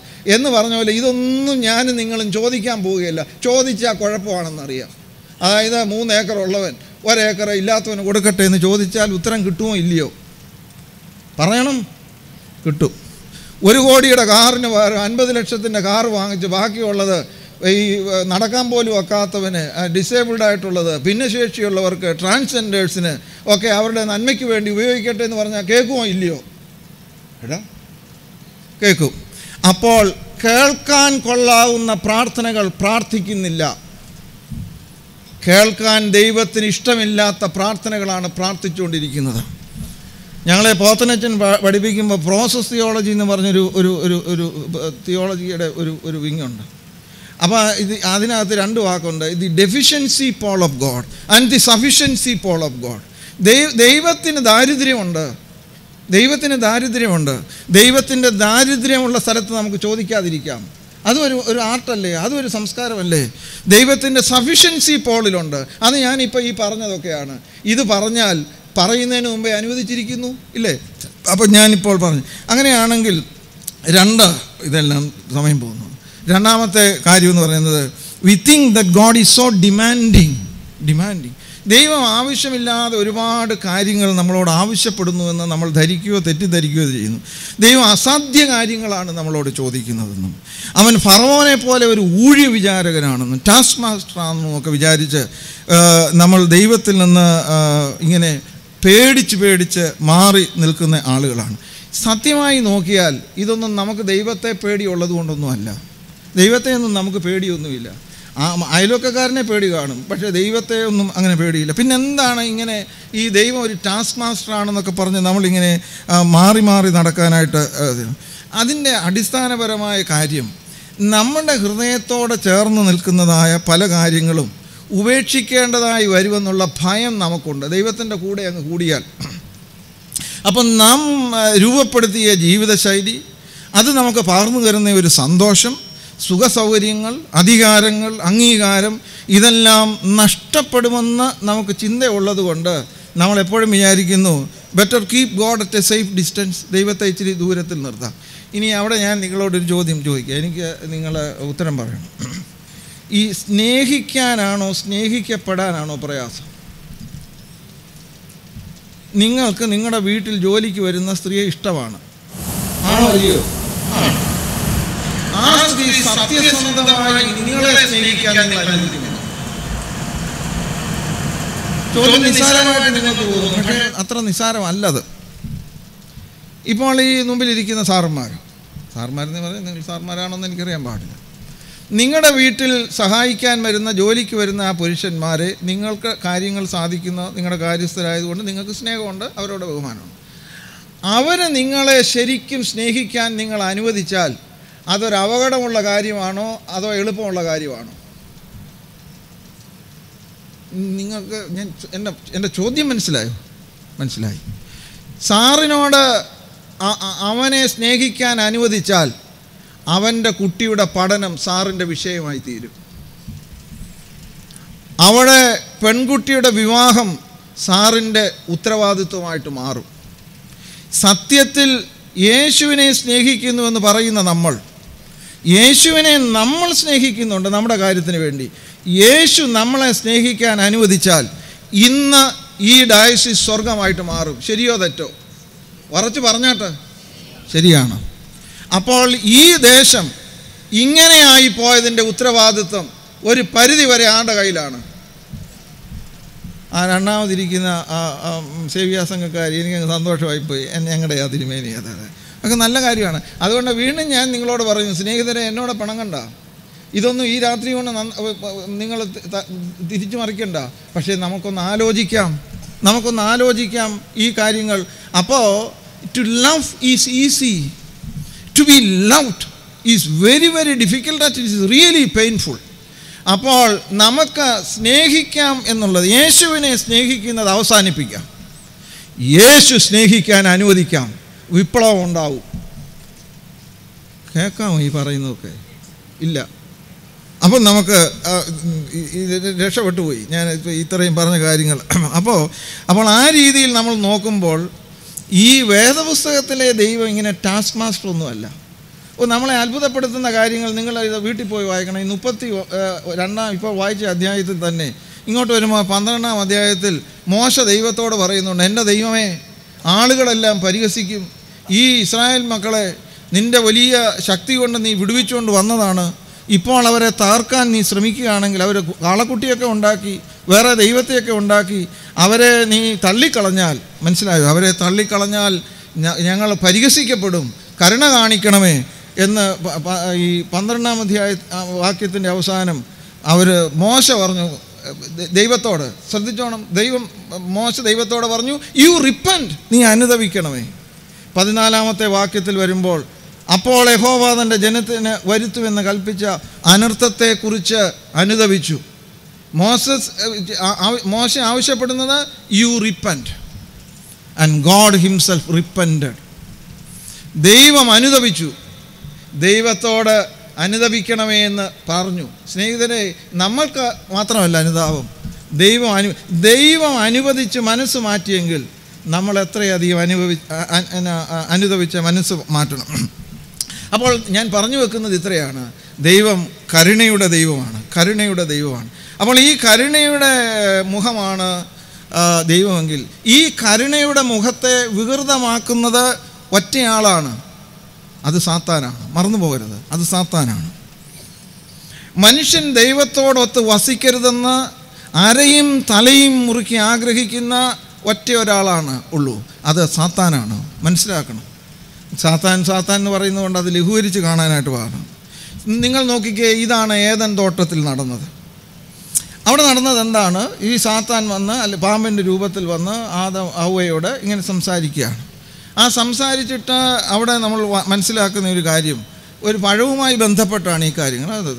തോട്ടത്തിൻ്റെ നടുവിൽ നിൽക്കുന്ന വൃക്ഷത്തിൻ്റെ ഫലം നിങ്ങൾ തിന്നാൻ പാടില്ല. ആ ഫലത്തെക്കുറിച്ച് പറയുന്നത് അത് കാണുവാൻ ഭംഗിയുള്ളതാണ്, ആസ്വാദ്യകരമാണ്, അത് അറിവ് നൽകുന്നതാണ്, അത് അഭികാമ്യമായിട്ടുള്ളതാണ്. അതുമായിട്ടാണ് സംസാരമൊക്കെ നടന്നത്. അപ്പോൾ ഈ സാത്താൻ പാമ്പിൻ്റെ രൂപത്തിൽ വന്ന് ഇതൊക്കെ ലഘൂകരിക്കുകയാണ്. ഏറ്റവും വലിയ അപകടമെന്ന് പറയുന്നത് ട്രിവിയലൈസേഷൻ ഓഫ് സിൻ ബൈ ജനറലൈസേഷൻ. പാപത്തെ സാമാന്യവൽക്കരിച്ച് അതിനെ ലഘൂകരിക്കുക. ഇങ്ങനെയൊക്കെയാണ് എന്ന് പറയുക. ഈ സെന്റ് അഗസ്റ്റീൻ ഈ ഭാഗത്തെക്കുറിച്ച് പറയുമ്പോൾ ഈ സാത്താൻ പറഞ്ഞത് 3 കാര്യങ്ങൾ അദ്ദേഹം സാധാരണ രീതിയിൽ നമുക്ക് മനസ്സിലാകുന്നത് പോലെയാണ് പറയുന്നത്. ഒന്നാമത്, ഈ സാത്താൻ നമ്മുടെ മുമ്പിൽ വരുത്തുന്ന പരീക്ഷകളിലൊന്ന്, ദൈവം പറയുന്നത് പോലെയൊന്നും അങ്ങനെയൊന്നും ജീവിക്കാൻ ഒക്കുകയല്ല. ഈ പറയുന്നത് പോലെയൊന്നും ജനറലൈസ് ചെയ്യാണ് ജീവിക്കാൻ ഒക്കത്തില്ല. ഈ പ്രമാണങ്ങളെല്ലാം അനുസരിച്ച് എന്തിനാ ഇത്രയും പ്രമാണം ഉണ്ടാക്കിയത്? ആരോടെ പറയുന്നു? സാത്താൻ ഹവ്വയോട് പറയും. ഇതെല്ലാം ഉണ്ടാക്കി ഇത് നിങ്ങളെ കുരുക്കാൻ പുള്ളിയുടെ ഒരു ഇടപാടാണ്. ആരോടെ പറഞ്ഞു? അപ്പോൾ ഹവ്വായ്ക്ക് ഇതിനകത്തൊക്കെ ഒരു ചില കാര്യങ്ങളുണ്ട്. ഇവിടെ ഇരിക്കുന്ന സ്ത്രീകൾ ചിലർ പറയും, നിങ്ങളുടെ ഒരു മകളുടെ കല്യാണം വരുമ്പോൾ, ചെറുക്കൻ സാമ്പത്തിക ശേഷിയുള്ള വീട്ടിലെയാണ്, വലിയ കുടുംബമൊന്നും കുഴപ്പമില്ല, പക്ഷേ അവന് അന്വേഷിച്ചപ്പോൾ ഒരു ചെറിയ സ്മോൾ അടിക്കും. ഇപ്പോൾ അങ്ങനെ ഒരു അല്പസ്വല്പമൊക്കെ എടുക്കാത്ത സ്ത്രീകൾ അല്ല പിള്ളേരുണ്ടോ? പിള്ളേരായാലും ഇച്ചിരി കുടിക്കും. ഒരെണ്ണം പറഞ്ഞേക്കരുത്. ഇവിടെ ഇരിക്കുന്ന ഒരെണ്ണം മദ്യപാനി ദൈവരാജ്യം അവകാശമാക്കുകയില്ല. നമ്മൾ ഇതിനെ ബിലിറ്റിൽ ചെയ്താലൊന്നും വേദപുസ്തകം മാറത്തില്ല. എല്ലാം കൊള്ളാം, ഒരു കുഴപ്പമില്ല എന്നൊന്നും പറയാനില്ല. Trivialisation of sin by generalisation is a grave problem. It is a grave sin. അത് അപകടകരമായ പാപമാണ്. അതിൻ്റെ രണ്ടാമത് അഗസ്റ്റീൻ പറയുന്നത് ഈ സാത്താൻ്റെ ഇടപാട് കേട്ടിട്ട് ഹവ്വ പറയാണ്, അവൻ പറയുന്നതിലും കാര്യമൊക്കെ ഉണ്ട്, അല്ല ഇങ്ങനെ ശരിയല്ലേ അവൻ പറഞ്ഞത്? ഇങ്ങനെ നമുക്ക് തോന്നുക, ഒരുപാട് കാര്യങ്ങളും ഇങ്ങനെ നമുക്ക് തോന്നുന്നു. മൂന്നാമത് പറയുന്നത് ഈ ലോകത്തിൽ ഇപ്പോൾ കാണുന്ന ഈ കാര്യങ്ങളൊക്കെയാണ്, ടാഞ്ചിബിളാണ്, കണ്ണിന് കുളിർമയുണ്ട്, കാണുവാൻ നല്ലതാണ്, രുചിക്ക് നല്ലതാണ്, ഇങ്ങനെയൊക്കെ ഉള്ളതെല്ലാം കൂടെ പറഞ്ഞിട്ട് ഇപ്പോഴുള്ളതും എല്ലാം നഷ്ടപ്പെടുത്തി വെച്ച് വരുവാനുള്ളതിന് വേണ്ടി ഇങ്ങനെ എത്ര നാളാണ് കാത്തിരിക്കുന്നത്? അതിനെക്കുറിച്ച് കൃത്യമായിട്ട് ആരാണ്? നിങ്ങൾ തന്നെ ഒന്ന് ആലോചിച്ച് നോക്കുകയെ. കൃത്യമായി നിങ്ങൾ ദൈവത്തിൻ്റെ വലതുഭാഗത്ത് പോയി ഇരിക്കും, ദൈവത്തെ ഇങ്ങനെ കാണും എന്ന് നമ്മൾ പോലും കാര്യമായിട്ട് ആലോചിക്കുന്നില്ല. വല്ല മരണസമയത്ത് പോകുമ്പോഴെങ്ങാണോ ആലോചിക്കും എന്നുള്ളതല്ലാതെ പലപ്പോഴും ഇല്ല. അപ്പോൾ ഇതെല്ലാം വളരെ ലളിതമായിട്ടാണ്. അപ്പോൾ ഒന്നും കുഴപ്പമില്ല. ഡേറ്റിംഗ് ഇപ്പോൾ അതൊന്നും കുഴപ്പമില്ല. പ്രീ മാരിറ്റൽ സെക്സ് ഇപ്പോൾ അതൊക്കെ എന്നാ പറയുന്നത്, ഈ കാലത്ത് അതൊന്നും വലിയ പ്രശ്നമില്ല. എക്സ്ട്രാ മാരിറ്റൽ സെക്സ് കുടുംബജീവിതത്തിൽ അങ്ങനെ ഒരു സ്ത്രീയോടെ മാത്രം ഫെയ്ത്ത്ഫുള്ളായിട്ടിരിക്കാൻ നോക്കുക, അതൊക്കെ നമ്മുടെ ഇപ്പം അങ്ങനെയൊന്നും നോക്കുകയല്ല. അതൊക്കെ സാധിക്കും. നമുക്ക് let us live together for convenience, കുഴപ്പമില്ല. മദ്യപാനം ഇപ്പം ഒരു കാര്യമൊന്നുമില്ല. ആരാ മദ്യപിക്കാത്ത? യേശു ഖനാവിലെ കല്യാണത്തിന് വീഞ്ഞാക്കിയില്ലേ? ഇതെല്ലാം പറയാം. എന്നിട്ട് നമ്മളൊരു തത്വജ്ഞാനം ഉണ്ടാക്കിയിട്ടുണ്ട്. ആഗ്രഹമുണ്ടെങ്കിൽ അത് ശമിപ്പിക്കാനുള്ള അവകാശവും ദൈവം മനുഷ്യന് നൽകിയിട്ടുണ്ട്. നൽകിയിട്ടില്ല. ആഗ്രഹമുണ്ടെങ്കിൽ അത് ശമിപ്പിക്കാനുള്ള താല്പര്യം ദൈവം തന്നിട്ടുണ്ടോ? ഇല്ല. ഇതിനെക്കുറിച്ച് എന്തിനാണ് തർക്കിക്കുന്നത്? തന്നിട്ടുണ്ടെന്നൊക്കെ തോന്നിപ്പിക്കുന്നത് അതിവിദഗ്ധമായി സാത്താനാണ് നമ്മുടെ മുമ്പിൽ. ഈ ചിന്തകൾ അത്രയും തന്നെ ഇത് സാത്താന്യമാണ്. നിങ്ങൾ ഒരു കാര്യം ഓർത്താൽ ഇത് മനസ്സിലാവും. അതുകൊണ്ട് ഫ്രാൻസിസ് സെയിൽസ് പറഞ്ഞിട്ടുണ്ട്, every sin engenders pleasure but remember they are all invariably associated with a criminal joy. എല്ലാ പാപവും മനുഷ്യന് ചില സന്തോഷങ്ങൾ നൽകാം. എന്നാൽ ഓർത്തുകൊള്ളുക, ആ പാപങ്ങൾ അത്രയും കുറ്റകരമായ പാവമല്ല സന്തോഷം, കുറ്റകരമായ സന്തോഷമാണ്. ഒരു മദ്യപാനി മദ്യപിച്ചതിന് ശേഷം ആ മദ്യപാനത്തിൻ്റെ സന്തോഷം എത്രയും സമയമുണ്ട്? മദ്യപാനത്തിൻ്റെ കെട്ടുവിടുന്നിടം വരെ. വ്യഭിചാരം ചെയ്യുന്ന ഒരുത്തൻ വ്യഭിചാര കുറ്റത്തിൽ പോയി അതിലവൻ ആനന്ദിക്കുന്നു, അഭിരമിക്കുന്നു. എപ്പോഴാണ് അവൻ്റെ സന്തോഷം നിൽക്കുന്നത്? ആ ആക്റ്റിൽ നിന്ന് അവൻ മാറുമ്പോൾ. അപ്പോൾ നിങ്ങൾക്കും എനിക്ക് മനസ്സിലാകുന്ന ഒരു കാര്യമുണ്ട്,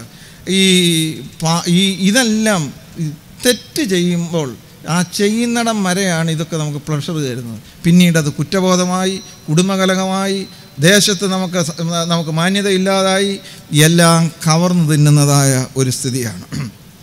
പിന്നെ എന്തുകൊണ്ടാണ് നമ്മളിതെല്ലാം ദൈവത്തിൽ ഇങ്ങനെ ആരോപിക്കുന്നത്? ഞാനിപ്പോൾ പറഞ്ഞല്ലോ, ഈ ഗോഡ് ഈസ് സോ ഡിമാൻഡിങ് എന്നൊക്കെ നമുക്ക് തോന്നാനായിട്ടുള്ള കാരണം നമുക്ക് ഒരു തെറ്റിദ്ധാരണയാണ്. അത് പറഞ്ഞ് ഞാൻ അവസാനിപ്പിക്കുക, അല്ലെങ്കിൽ ബാക്കി ഇതൊക്കെ പിന്നീട് അടുത്ത വണ്ടി പറയാം. അപ്പോൾ അങ്ങനെ തോന്നാനുള്ള കാരണം, നാം ചെയ്യുന്നതിനെല്ലാം ഉടനെ തന്നെ ദൈവം നമുക്ക് പ്രതിപകരം നൽകുന്നു, ശിക്ഷിക്കുന്നു എന്നുള്ള ചിന്തയാണ്. കാരണം പാപം ചെയ്യുമ്പോൾ ശിക്ഷ വരും, തകർച്ച വരും, ദുരിതമുണ്ടാകും. പക്ഷേ ഇതൊന്നും ദൈവം തരുന്നതല്ല എന്ന് നിങ്ങൾ എപ്പോഴും ഓർപ്പിച്ചുകൊള്ളുക. കാരണം പാപം അതിൽ തന്നെ നാശകരമാണ്. Sin is self destructive. ഒരു കുട്ടി അവൻ പഞ്ചസാരയാണെന്നും കണ്ട വീട്ടിൽ അമ്മ വെച്ചിരുന്ന വെളുത്ത സാധനം എടുത്ത് കഴിച്ചു. അത് ഉപ്പായിരുന്നു. ഉപ്പ് കഴിച്ചാൽ എന്തോ ഉണ്ടാവും? നിങ്ങൾ കേട്ടിട്ടില്ലേ ഉപ്പെന്ന് പറയുന്നത്? സോഡിയം ക്ലോറൈഡ് ഉപ്പ്. ഇല്ല, കേട്ടിട്ടില്ല. ഉപ്പ് കൂടുതൽ കഴിച്ചാൽ എന്നാ എടുത്ത് വിഴുങ്ങിയാൽ പരവേശം ഉണ്ടാവും. അപ്പോൾ പരവേശം ഉപ്പിൻ്റെ സ്വഭാവമാണ്. അമ്മയ്ക്ക് ഈ കൊച്ചനോട് വിരോധമുള്ളത് കൊണ്ടാണോ ഇവന് പരവേശം വന്നത്? അല്ലല്ലോ. ഉപ്പ് കൂടുതൽ കഴിച്ചാൽ പരവേശം എന്നുള്ളത് ഉപ്പിൻ്റെ സ്വാഭാവികമായ ക്രമമാണ്. ആസിഡ് കുടിക്കുകയോ ദേഹത്ത് വീഴുകയോ ചെയ്താൽ പൊള്ളും. അത് ആസിഡിൻ്റെ സ്വഭാവമാണ്. വിഷം കഴിച്ചാൽ മരിക്കും. വിഷത്തിൽ മരണം അന്തർലീനമാണ്. തീ ദേഹത്ത് വീണാൽ തീയെ തൊട്ടാൽ പൊള്ളും. അത് തീയിൽ അന്തർലീനമാണ്, അല്ലാതെ ദൈവം നമ്മുടെ മേൽ വരുന്ന. അതുപോലെ എല്ലാ പാപത്തിനും നാശവും ദുരന്തവും തകർച്ചയും മരണവും ഒക്കെ എല്ലാത്തിലും പതിയിരിക്കുന്നത് കൊണ്ട് അത് ദൈവം നമ്മളുടെ മേൽ വരുത്തുന്നതല്ല. പാപം അതിൽ തന്നെ അപകടകാരിയാണ്. പാപം അതിൽ തന്നെ. അതുകൊണ്ടാണ് ഉള്ളൂര് നമ്മളെ പഠിപ്പിച്ചു, നമുക്ക് നാമേ പണിവത് നാഗം നരകവും അതുപോലെ. ദൈവം ആരെയും നരകത്തിൽ വിടുന്നില്ല. ഒരൊറ്റ കുഞ്ഞുപോലും നരകത്തിൽ പോകാൻ ആഗ്രഹിക്കാത്ത ഒരാളുണ്ടെങ്കിൽ അതാണ്.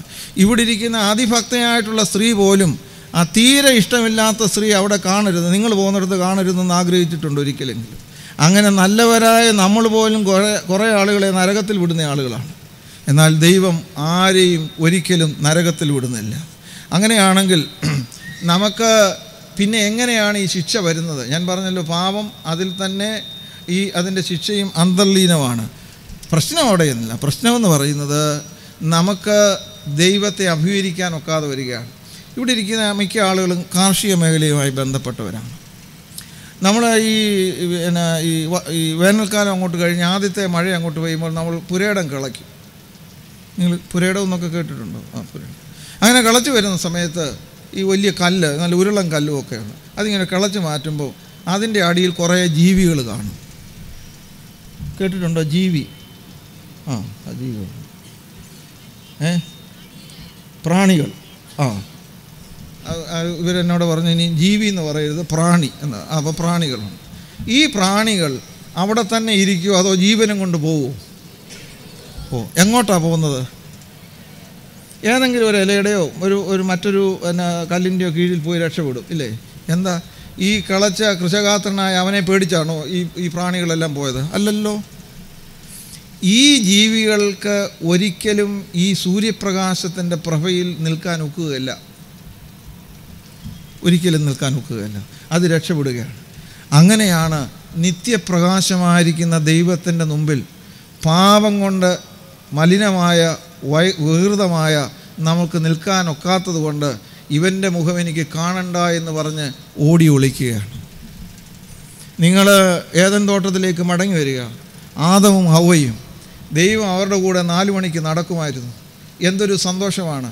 ആദവും ഹവ്വയും ദൈവവും ഈ പ്രകൃതിയും എല്ലാം സമഞ്ജസമായി ഒത്തിണങ്ങി വളരെയധികം ഒരു ഋതമിൽ അവർ നടക്കുകയാണ്. പിതാവായ ദൈവം അവരോട് സംസാരിക്കുന്നു. അപ്പോൾ ആദം ഒരുപക്ഷെ ഹവ്വയെക്കുറിച്ച് 2 കുറ്റം പറയുന്നു. അപ്പോൾ ഹവ്വ തിരിച്ച് ആദമിനെ 2 കുറ്റം പറയുന്നു. ദൈവം സന്തോഷിക്കുന്നു. അങ്ങനെ ഭയങ്കരമായ ഈ ഭൂമിയിലെ സ്വർഗത്തിൽ അവരിങ്ങനെ ഉലാവുകയാണ്. അതിനകത്തോട്ടാണ് ഈ സർപ്പത്തിൻ്റെ രീതിയിൽ, പാമ്പിൻ്റെ രീതിയിൽ, പാപം ഇത് ഒരുമിച്ച് പോകുന്നു എന്നാണ് പറയുന്നത്, കയറിയിട്ട് അവരിൽ വിള്ളലുണ്ടാക്കി. അങ്ങനെ പാപം ചെയ്ത മനുഷ്യൻ അതേ ദൈവം ആ ചെയ്തതിൻ്റെ പിറ്റേന്ന് വൈകുന്നേരത്ത് വന്നപ്പോൾ അവരെ കാണാനില്ല. അവരോടി ഒളിക്കുകയാണ്. അവരോടി ഒളിക്കാൻ ദൈവം പറഞ്ഞതാണോ അവർ പാപം ചെയ്തതുകൊണ്ടാണോ? സ്നേഹിതരെ, പലരും പലരുടെയും മുമ്പിൽ നിവർന്ന് നിൽക്കാത്തതിൻ്റെ, ദൈവത്തിൻ്റെ മുമ്പിൽ നിൽക്കാത്തതിൻ്റെ കാരണം നിൽക്കാൻ ഒക്കാത്തത് കൊണ്ടാണ്. സർവശക്തനായ ദൈവം, കാരുണ്യവാനായ ദൈവം നിറകണ്ണുകളോട് ഇവൻ്റെ ഈ യാത്രയെ നോക്കി ദുഃഖിക്കുന്നു എന്ന് മാത്രം. ദൈവം ആരെയും നരകത്തിൽ വിടുന്നില്ല, ദൈവം ആരെയും സ്വർഗത്തിലും വിടുന്നില്ല. ഓരോരുത്തരും ദൈവം നൽകിയ ദൈവകൃപയനുസരിച്ച് ജീവിക്കുമ്പോഴാണ്. അങ്ങനെയാണെങ്കിൽ ഞാൻ അവസാനിപ്പിക്കുകയാണ്. ഇതിനെന്താണ് പരിഹാരം? നമുക്കെല്ലാം ഇല്ലേ ഈ ദൈവത്തിൻ്റെ മക്കളായി അവനെ കൈക്കൊണ്ട് അവൻ്റെ നാമത്തിൽ വിശ്വസിക്കുന്ന എല്ലാവർക്കും ദൈവമക്കളാകുവാൻ അവൻ അധികാരം കൊടുത്തു. ഈ ദൈവമക്കളാകണമെന്ന് ആഗ്രഹിക്കാത്ത ആരെങ്കിലും ഇതിനകത്തുണ്ടോ? ഇല്ലല്ലോ. എല്ലാവരും ഈ ദൈവമക്കളാകണം. അങ്ങനെ ആകാൻ ഒക്കാത്തതിൻ്റെ കാരണം എന്നാണ്? അല്ലെങ്കിൽ ആ പ്രശ്നം എങ്ങനെയാണ് പരിഹരിക്കുന്നത്? പ്രശ്നം പരിഹരിക്കാൻ ഒറ്റ കാര്യമേ ഉള്ളൂ. 20-ാമത്തെ വാക്യം നിങ്ങൾ കേട്ടാൽ മതി, വായിക്കണം. ഈ ഉണ്ടാക്കിയ കാളക്കുട്ടി ഉണ്ടല്ലോ, ഈ ഉണ്ടാക്കിയ കാളക്കുട്ടി, ആ കാളക്കുട്ടി ദൈവമാണ് എന്നവർ പറഞ്ഞു. ഈ ദൈവമാണ്. ഏത് ദൈവം? ഈ ഉണ്ടാക്കിയതായ ഈ സ്വർണ്ണ കാളക്കുട്ടിയാണ് ദൈവം. ഈ ദൈവമാണ് ഞങ്ങളെ വിടുവിച്ചുകൊണ്ട് വന്നതെന്ന് അവിടെ എഴുതി വെച്ചിട്ടുണ്ട്. 20-ാമത്തെ വാക്യത്തിൽ നമ്മൾ വായിക്കുന്നു. അപ്പോൾ ദൈവത്തിൻ്റെ കോപം ജ്വലിച്ചു, മോശ അപേക്ഷിച്ചു, ദൈവം മാനസാന്തരപ്പെട്ടു. പക്ഷേ ഈ മാനസാന്തരത്തിൻ്റെ ഒരു റെസ്പോൺസായിട്ട് നമ്മളിവിടെ വായിക്കുന്നത്, അതിൻ്റെ ഒരു പ്രതിക്രിയയായിട്ട് ഇവിടെ വായിക്കുന്നത് 20-ാമത്തെ വാക്യം സുന്ദരമായ വാക്യമാണ്. അവർ ഉണ്ടാക്കിയിരുന്ന കാളക്കുട്ടിയെ അവർ എടുത്ത് തീയിലിട്ട് ചുട്ട് അരച്ച് പൊടിയാക്കി വെള്ളത്തിൽ വിതറി ഇസ്രായേൽ മക്കളെ കുടിപ്പിച്ചു. അവരെ ഉണ്ടാക്കിയ പുതിയ ദൈവത്തെ അവർ കൊന്ന് ചാമ്പലാക്കി വെള്ളത്തിൽ കലക്കി. നമ്മളുടെ ഉണ്ടാക്കിയ ദൈവങ്ങളെ ഇപ്പോൾ കൊല്ലണം. നാം സൃഷ്ടിച്ച ദൈവത്തെ നമുക്ക് കൊല്ലണം. നമ്മെ സൃഷ്ടിച്ച ദൈവത്തെ നമുക്ക് യഥാർത്ഥത്തിൽ മനസ്സിലാക്കണം. അങ്ങനെയാണെങ്കിൽ എന്തെല്ലാമാണ് ഇന്നത്തെ ഈ ദൈവങ്ങൾ? ചിലരെ സംബന്ധിച്ചിടത്തോളം പണമാണ് അവരുടെ ദൈവം. ഇപ്പം നിങ്ങൾ വെറുതെ ഒന്ന് ആലോചിച്ച് നോക്കിക്കേ. ഇപ്പോൾ ഇവിടെ ഇരിക്കുന്ന എല്ലാവരും, നിങ്ങളുടെ വീട്ടിൽ ഞാൻ വന്നെന്നിരിക്കട്ടെ, വിരോധമൊന്നുമില്ല, സന്തോഷമാണ്. അതങ്ങനെയൊക്കെ പറഞ്ഞെങ്കിലും അതിന് സന്തോഷമാണ്. ചായ തരും, കാപ്പി തരും. അപ്പോൾ ഞാൻ നിങ്ങളോട് പറയുകയാണ്, മലബാറിൽ ഇപ്പോൾ എല്ലാം വെള്ളം കയറി കുഴഞ്ഞൊക്കെ നിൽക്കുകയാണ്. ഒരുപാട് പേർക്ക് ബുദ്ധിമുട്ടുണ്ട്. അതുകൊണ്ട് സാറ് സാമാന്യം സൗകര്യമുള്ള ആളല്ലേ, ഒരു 2 ലക്ഷം രൂപ തരണം. സാറിൻ്റെ മുഖം പഴയതുപോലെ ഇരിക്കും, ഒരു വ്യത്യാസം വരുമോ? നിങ്ങൾ എന്തെങ്കിലും ഒന്ന് പറഞ്ഞെന്നെ ഒന്ന് സഹായിക്കുക. കേട്ടില്ല? മുഖം അങ്ങ് മാറും. എന്തുകൊണ്ടാണ് മാറുന്നത്? മാറാനുള്ള കാരണം നിങ്ങൾ ഏറ്റവും അധികം സ്നേഹിക്കുന്നത് എന്തോ ഒന്നിനെക്കുറിച്ചാണ് ഞാൻ ചോദിച്ചത്. നിങ്ങൾ ഏതിനെ ചോദിക്കുമ്പോഴാണോ നിങ്ങൾ ഇടറുകയോ നിങ്ങൾ പിണങ്ങുകയോ ചെയ്യുന്നത്, അതാണ് നിങ്ങളുടെ ദൈവം. ആ ദൈവത്തെ കൊല്ലണം. അപ്പോൾ സർവശക്തനായ ദൈവം നിങ്ങളുടെ പൊന്നാവും. പക്ഷെ ആ ദൈവത്തെ കൊല്ലാൻ നമുക്ക് ധൈര്യം പലപ്പോഴും ഇല്ല. ചിലർക്ക് അധികാരമാണ്, ഇതെല്ലാം വിശദീകരിക്കാൻ സാധിക്കും. ചിലർക്ക് അംഗീകാരമാണ്, ചിലർക്ക് ആഡംബരമാണ്. ഇത് ഇങ്ങനെയുള്ള ദൈവത്തെ നമുക്ക് കൊല്ലാനായിട്ട് സാധിക്കണം. ചില സ്ത്രീകൾ ഈ ആഭരണങ്ങൾ ഒന്നും ഇട്ടില്ലെങ്കിലും ഇത് കുന്നുകൂട്ടി വെക്കും.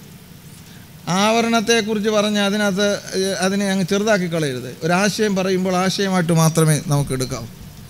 അങ്ങനെയാണെങ്കിൽ നമ്മളോട് തന്നെ ചോദിച്ചോളുക, എന്താണ് ദൈവത്തെക്കാൾ അധികമായിട്ട് നമ്മൾ സ്നേഹിക്കുന്നത്, നമ്മൾ വിചാരിച്ചിരിക്കുന്നത്? പൗലോസ് കൃത്യമായിട്ട് ഇത് പറയുന്നുണ്ട്. പൗലോസ് പറഞ്ഞു, എനിക്കൊരുപാട് കാര്യങ്ങളിൽ എന്നെ ക്ലെയിം ചെയ്യാനുണ്ട്, ഒരുപാട് കാര്യങ്ങളെക്കുറിച്ച് എനിക്ക് അഹന്ത പറയാനുണ്ട്. എന്നിട്ട് പൗലോസ് പറയുന്നുണ്ട്, എനിക്ക് ലാഭമായിരുന്നതെല്ലാം ഞാൻ ക്രിസ്തു നിമിത്തം ഛേദമെന്നെണ്ണുന്നു. ഒരു പരിഭാഷയിലെ വാക്ക് വളരെ നല്ലതാണ്, എനിക്ക് ഉച്ഛിഷ്ടമാണ്. അതെന്താണ്? പൗലോസ് ഗമാലിയലിൻ്റെ പാദപീഠത്തിൽ പഠിച്ച ആളാണ്, വലിയ ജ്ഞാനമുള്ളയാളാണ്, സൗകര്യമുള്ളയാളാണ്, റോയൽ ഫാമിലി മെമ്പറാണ്. ഇതെല്ലാം ക്ഷേമമെന്ന് വിചാരിച്ചതെല്ലാം ഞാൻ ക്രിസ്തു നിമിത്തം ഉച്ഛിഷ്ടമെന്ന് എണ്ണുന്നു എന്ന് പറയുന്നുണ്ട്. അങ്ങനെയാണെങ്കിൽ സ്നേഹിതരെ, ഞാൻ തുടങ്ങിയപ്പോൾ നിങ്ങളോട് പറഞ്ഞു, ഉത്തരങ്ങൾ പറയാൻ എളുപ്പം ആണെങ്കിലും അത് ആലോചിക്കുമ്പോൾ അപകടമുള്ള ഒരു കാര്യമാണ്. നമുക്ക് സാധിക്കണം. ഇന്ന് നിങ്ങൾ മടങ്ങിപ്പോകുമ്പോൾ, ഭാര്യയും ഭർത്താവുമായിട്ട് വന്നിട്ടുണ്ടെങ്കിൽ നിങ്ങൾ മടങ്ങിപ്പോകുമ്പോൾ സംസാരിക്കണം, എന്ത് ദൈവമാണ് നമ്മൾ കാളക്കുട്ടിയായിട്ടുണ്ടാക്കിയിരിക്കുന്നത്, അത് നമുക്ക് കൊല്ലാനായിട്ട് സാധിക്കണം. അങ്ങനെയാണെങ്കിൽ അവസാനിപ്പിക്കാം. നമ്മുടെ മുമ്പിലുള്ള വെല്ലുവിളി എന്താണ്? ആ വെല്ലുവിളി നമ്മൾ ആരാണെന്നുള്ള കൃത്യമായ തിരിച്ചറിവാണ്. ആ തിരിച്ചറിവിന് ഒരു യൂണിവേഴ്സിറ്റിയിലും പോയി പഠിക്കേണ്ട. പത്രോസ് അപ്പോസ്തലൻ പറയുന്നുണ്ട്, നിങ്ങളോ അന്ധകാരത്തിൽ നിന്ന് തൻ്റെ അത്ഭുത പ്രകാശത്തിലേക്ക് വിളിച്ചവൻ്റെ സൽഗുണങ്ങളെ ഘോഷിക്കുവാൻ തക്കവണ്ണം തിരഞ്ഞെടുക്കപ്പെട്ടവരാണ്. എന്നെ കേൾക്കുന്ന ദൈവജനമേ, നിങ്ങൾ you are very special, you are chosen people. നിങ്ങൾ തിരഞ്ഞെടുക്കപ്പെട്ടവരാണ്. ഈ തിരഞ്ഞെടുക്കപ്പെട്ട നമ്മൾ മറ്റുള്ളവരെ പോലെ ചിന്തിക്കുവാൻ നമുക്ക് അനുവാദമില്ല. മറ്റുള്ളവർ കാട്ടിക്കൂട്ടുന്നതെല്ലാം കാട്ടിക്കൂട്ടുവാൻ നമുക്ക് അനുവാദമില്ല. മറ്റുള്ളവർ നടക്കുന്ന വഴിയെ പോകാനും നമുക്ക് അവകാശമില്ല. We are call to be different. നമ്മൾ വ്യത്യസ്തരായിട്ട് ജീവിക്കുവാൻ വിളിക്കപ്പെട്ട ആളുകളാണ്. വ്യത്യസ്തരായി ജീവിക്കുവാൻ വിളിക്കപ്പെട്ട ആളുകളാണ്. അപ്പോൾ നമ്മുടെ ദൈവശാസ്ത്രം മാറും, നമ്മുടെ ദൈവസങ്കല്പം മാറും, നമ്മുടെ ധാർമ്മിക മൂല്യങ്ങളിൽ വലിയ വ്യത്യാസങ്ങളുണ്ടാകും. നിക്കോളാസ് ബർദേവ് നമുക്കെപ്പോഴും ആവേശം തരുന്നയാളാണ്. ഈ പുതിയ ദർശനത്തിൽ നമ്മളോട് പറയുന്നു. അദ്ദേഹമാണ് പറഞ്ഞത്, നമ്മളെപ്പോഴും പ്രസംഗങ്ങളിൽ ഉപയോഗിക്കുന്ന ഒരു വാക്കുണ്ട്, എൻ്റെ അപ്പത്തിന് വേണ്ടിയുള്ള എൻ്റെ അന്വേഷണം ആത്മീയ കാര്യമാണ്, എന്നാൽ എൻ്റെ സഹോദരൻ്റെ അപ്പത്തിന് വേണ്ടിയുള്ള എൻ്റെ അന്വേഷണം ഭൗതിക കാര്യമാണ്. എന്നാൽ എൻ്റെ സഹോദരൻ്റെ അപ്പത്തിന് വേണ്ടിയുള്ള എൻ്റെ അന്വേഷണം ആത്മീയ കാര്യമാണ്. സഹോദരൻ്റെ വിശപ്പ് എൻ്റെ ആത്മീയ പ്രശ്നമാകുമ്പോൾ നമ്മൾ ദൈവരാജ്യത്തിൻ്റെ വഴിയിലൂടെ നടക്കാൻ തുടങ്ങി എന്നാണ് എൻ്റെ അർത്ഥം. അദ്ദേഹത്തിൻ്റെ നമ്മുടെ ചങ്കുലയ്ക്കുന്നതായ മറ്റൊരു വാക്കൂടെ പറഞ്ഞ് അവസാനിക്കുന്നത്, അത് കായീനും ഹാബേലും. ഇതിനകത്ത് ഹാബേൽ പരിശുദ്ധനായിട്ടാണ് നമ്മൾ കണ്ടെത്തിയിരിക്കുന്നത്. ഹാബേലിനെ കായീനാണ് കൊന്നത്. ഈ കായീനോട് കൊന്ന് സ്വർഗത്തിലിരിക്കുന്ന ഹാബേലിനോട് ദൈവം ഒരു ചോദ്യം ചോദിക്കുന്നു എന്നാണ് ബർഡിയേവിൻ്റെ വാദം. അദ്ദേഹം പറഞ്ഞു, ഹാബേലേ, നിൻ്റെ അസ്ഥിയിൽ നിന്ന് അസ്ഥിയും മാംസത്തിൽ നിന്ന് മാംസവുമായ കായീൻ നിനക്കരികെ ഈ നിത്യനരകത്തിൽ കിടക്കുമ്പോൾ നീ ഈ ആർഭാടത്തിലും ഈ വലിയ സ്വർഗീയ അനുഭവത്തിലും ഇവിടെ ഇരിക്കുമ്പോൾ എങ്ങനെ നിൻ്റെ സ്വർഗം നിനക്ക് സ്വർഗമാകും? അതുകൊണ്ട് ദൈവം ചോദിച്ചു, നമ്മൾ ചോദിക്കുന്ന ചോദ്യം എന്താണ്? കായീനെ, നിൻ്റെ സഹോദരൻ എവിടെ? ബർദേവ് ചോദിക്കുന്ന ചോദ്യം, ഹാബേലേ, നിൻ്റെ സഹോദരൻ എവിടെ? ഇവിടെ ഇരിക്കുന്ന ചിലരെങ്കിലും അല്ലെങ്കിൽ നിങ്ങളുടെ പരിചയക്കാരിലെങ്കിലും നല്ല ഹാബേലുമാരുണ്ട്. ആ ഹാബേലിൻ്റെ നന്മയാണ് ചില കായീന്മാരെ ജയിലിലാക്കിയിരിക്കുന്നത്. ചില കായീന്മാർ പള്ളിയിൽ വരാത്തത് പരിശുദ്ധരായ ഹാബേലിന്മാരെ കൊണ്ടാണെങ്കിൽ നമുക്ക് ആ ദൈവത്തെയും കൊല്ലണം. നമുക്കൊരു പുതിയ ഒരു ജീവിതശൈലി ഉണ്ടാകണം, നമുക്കതിനിടയാകണം. ഞാൻ ഇന്ന് നിങ്ങളോട് സംസാരിച്ച കാര്യങ്ങൾ ഒന്നും പുതിയ കാര്യങ്ങളല്ല, നിങ്ങൾക്കറിയാവുന്ന കാര്യങ്ങളാണ്. ആ കാര്യങ്ങളിൽ 2 കാര്യങ്ങളാണ് നിങ്ങളുടെ മുമ്പിൽ കൊണ്ടുവന്നത്. നമ്മൾ സൃഷ്ടിച്ച ദൈവത്തെ കൊല്ലണം, ജീവിക്കുന്ന ദൈവത്തെ നമുക്ക് സ്വീകരിക്കണം. നമുക്ക് ഗോൾഡല്ല, ഗോഡാണ് പ്രധാനമായിട്ടും. Let us move from gold to God. ഇത് ചപ്പും ചവറും ഒന്ന് എണ്ണേണ്ടതിനെ നമ്മൾ ഏറ്റവും വലിയ അനുഗ്രഹമായി കാണുന്ന ആത്മീയതയുടെ നശീകരണവും നമുക്കുണ്ടാകണം. ഒരു പുതിയ ആത്മീയത നമുക്കുണ്ടാകണം. നമ്മുടെ തലകളെ വണക്കാം, ഒരു നിമിഷം പ്രാർത്ഥിക്കാം. ദൈവമേ, ഞങ്ങൾ എന്തിനാണ് ഇന്നിവിടെ വന്നത്? ഞങ്ങൾക്ക് ഇഷ്ടമുള്ള ദൈവത്തെയും ആ ഇഷ്ടപ്പെടുന്ന ദൈവത്തിൻ്റെ വേദവാക്യങ്ങളും കേൾക്കാനാണോ? അതോ ഞങ്ങൾക്ക് ജീവൻ നൽകി ഞങ്ങളെ രക്ഷിക്കുന്ന സർവശക്തനായ ദൈവത്തിൻ്റെ വാക്കുകൾ കേൾക്കാനാണ്? ഇസ്രായേൽ ജനത്തെ അവിടുത്തെ നീട്ടിയ ഭുജം കൊണ്ടും മഹാകാരുണ്യം കൊണ്ടും അവിടുന്ന് വഴി നടത്തി. എങ്കിലും അവർ തങ്ങളുടെ പോക്കറ്റിനൊത്ത ഒരു ദൈവത്തെ ഉണ്ടാക്കി. ഞാനല്ലാതെ അന്യദൈവം നിനക്കുണ്ടാകരുത്, നീ ഒരു വിഗ്രഹവും ഉണ്ടാക്കരുതെന്നുള്ള അടിസ്ഥാന കൽപ്പന തന്നെ ആദ്യം തന്നെ ലംഘിച്ചു.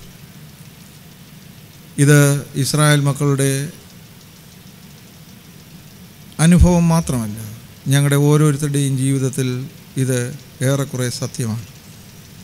ഞങ്ങളുടെ ദൈവം യഥാർത്ഥ ജീവിക്കുന്ന ദൈവമാണെങ്കിൽ എന്തുകൊണ്ട് ഞങ്ങൾ ആ ദൈവം പറയുന്നത് പോലെ ജീവിക്കുന്നില്ല? യേശുവിനെ ഞങ്ങൾ സ്നേഹിക്കുന്നുവെന്ന് പറയുന്നുവെങ്കിലും യേശു ഞങ്ങളെ സ്നേഹിക്കുവാൻ അനുവദിച്ചിരുന്നെങ്കിൽ ഞങ്ങളുടെ ജീവിതത്തിലൂടെ ലോകവും സ്വർഗമായേനെ. എന്നാൽ ദൈവത്തെ ഉപയോഗിച്ച് ജീവിക്കുന്ന ഒരു ലോകം, ദൈവത്തെ ഉപയോഗിച്ച് ജീവിക്കുവാൻ പഠിപ്പിക്കുന്ന ഒരു ആത്മീയത, ഇങ്ങനെയുള്ള അപജയങ്ങളിൽ നിന്നൊക്കെ ഞങ്ങൾക്കൊരു ഉയർത്തെഴുന്നേൽപ്പ് ആവശ്യമാണ്. സുവിശേഷത്തിൻ്റെ നിത്യപ്രകാശം ഞങ്ങളെ സത്യം കാണുവാൻ പഠിപ്പിക്കട്ടെ. ആ രീതിയിൽ ഞങ്ങൾ നോക്കുമ്പോൾ ഞങ്ങൾക്ക് ഇന്ന് കൊല്ലേണ്ടതായ ഒരുപാട് കുട്ടി ദൈവങ്ങളുണ്ട്. അത് അധികാരത്തിനും അംഗീകാരത്തിനും വേണ്ടിയുള്ളതാകാം, പണത്തിനു വേണ്ടിയുള്ളതാകാം, വലിയ ബഹുമാനങ്ങൾ ആർജിക്കുവാനുള്ള തത്രപ്പാടുകളാകാം, എല്ലാവരും നമ്മളെ ശ്രേഷ്ഠരായി എണ്ണണമെന്നുള്ള ചിന്തയാകാം. ഏത് ദൈവങ്ങളായിരുന്നാലും അതിനെ ഞങ്ങൾ ഉന്മൂലനാശം ചെയ്യുമ്പോൾ മാത്രമേ ഞങ്ങൾക്ക് സത്യസന്ധമായി സർവശക്തനായ ദൈവത്തെ സ്വീകരിക്കാൻ കഴിയുകയുള്ളല്ലോ. അതുകൊണ്ട് പുതിയ മനുഷ്യരായി പുതിയ ലോകം സൃഷ്ടിക്കുവാനായിട്ട് നമുക്ക് കർത്താവിൻ്റെ കൃപയിൽ ആശ്രയിച്ച് ലോകത്തിലേക്ക് മടങ്ങാം. ലോകത്തിന് അടിമപ്പെടാതെ ദൈവഹിതത്തിന് വിധേയപ്പെട്ട് ഞങ്ങൾ വിളിച്ചു വേർതിരിക്കപ്പെട്ടവരാണെന്നുള്ള കൃത്യമായ ബോധ്യത്തിൽ വിശ്വാസത്തിൻ്റെ നായകനും പൂർത്തി വരുത്തുന്നവനുമായ യേശുവിനെ നോക്കി ജീവിക്കുവാൻ സഹായിക്കണമേ എന്ന് നമുക്ക് പ്രാർത്ഥിക്കുകയും ചെയ്യാം.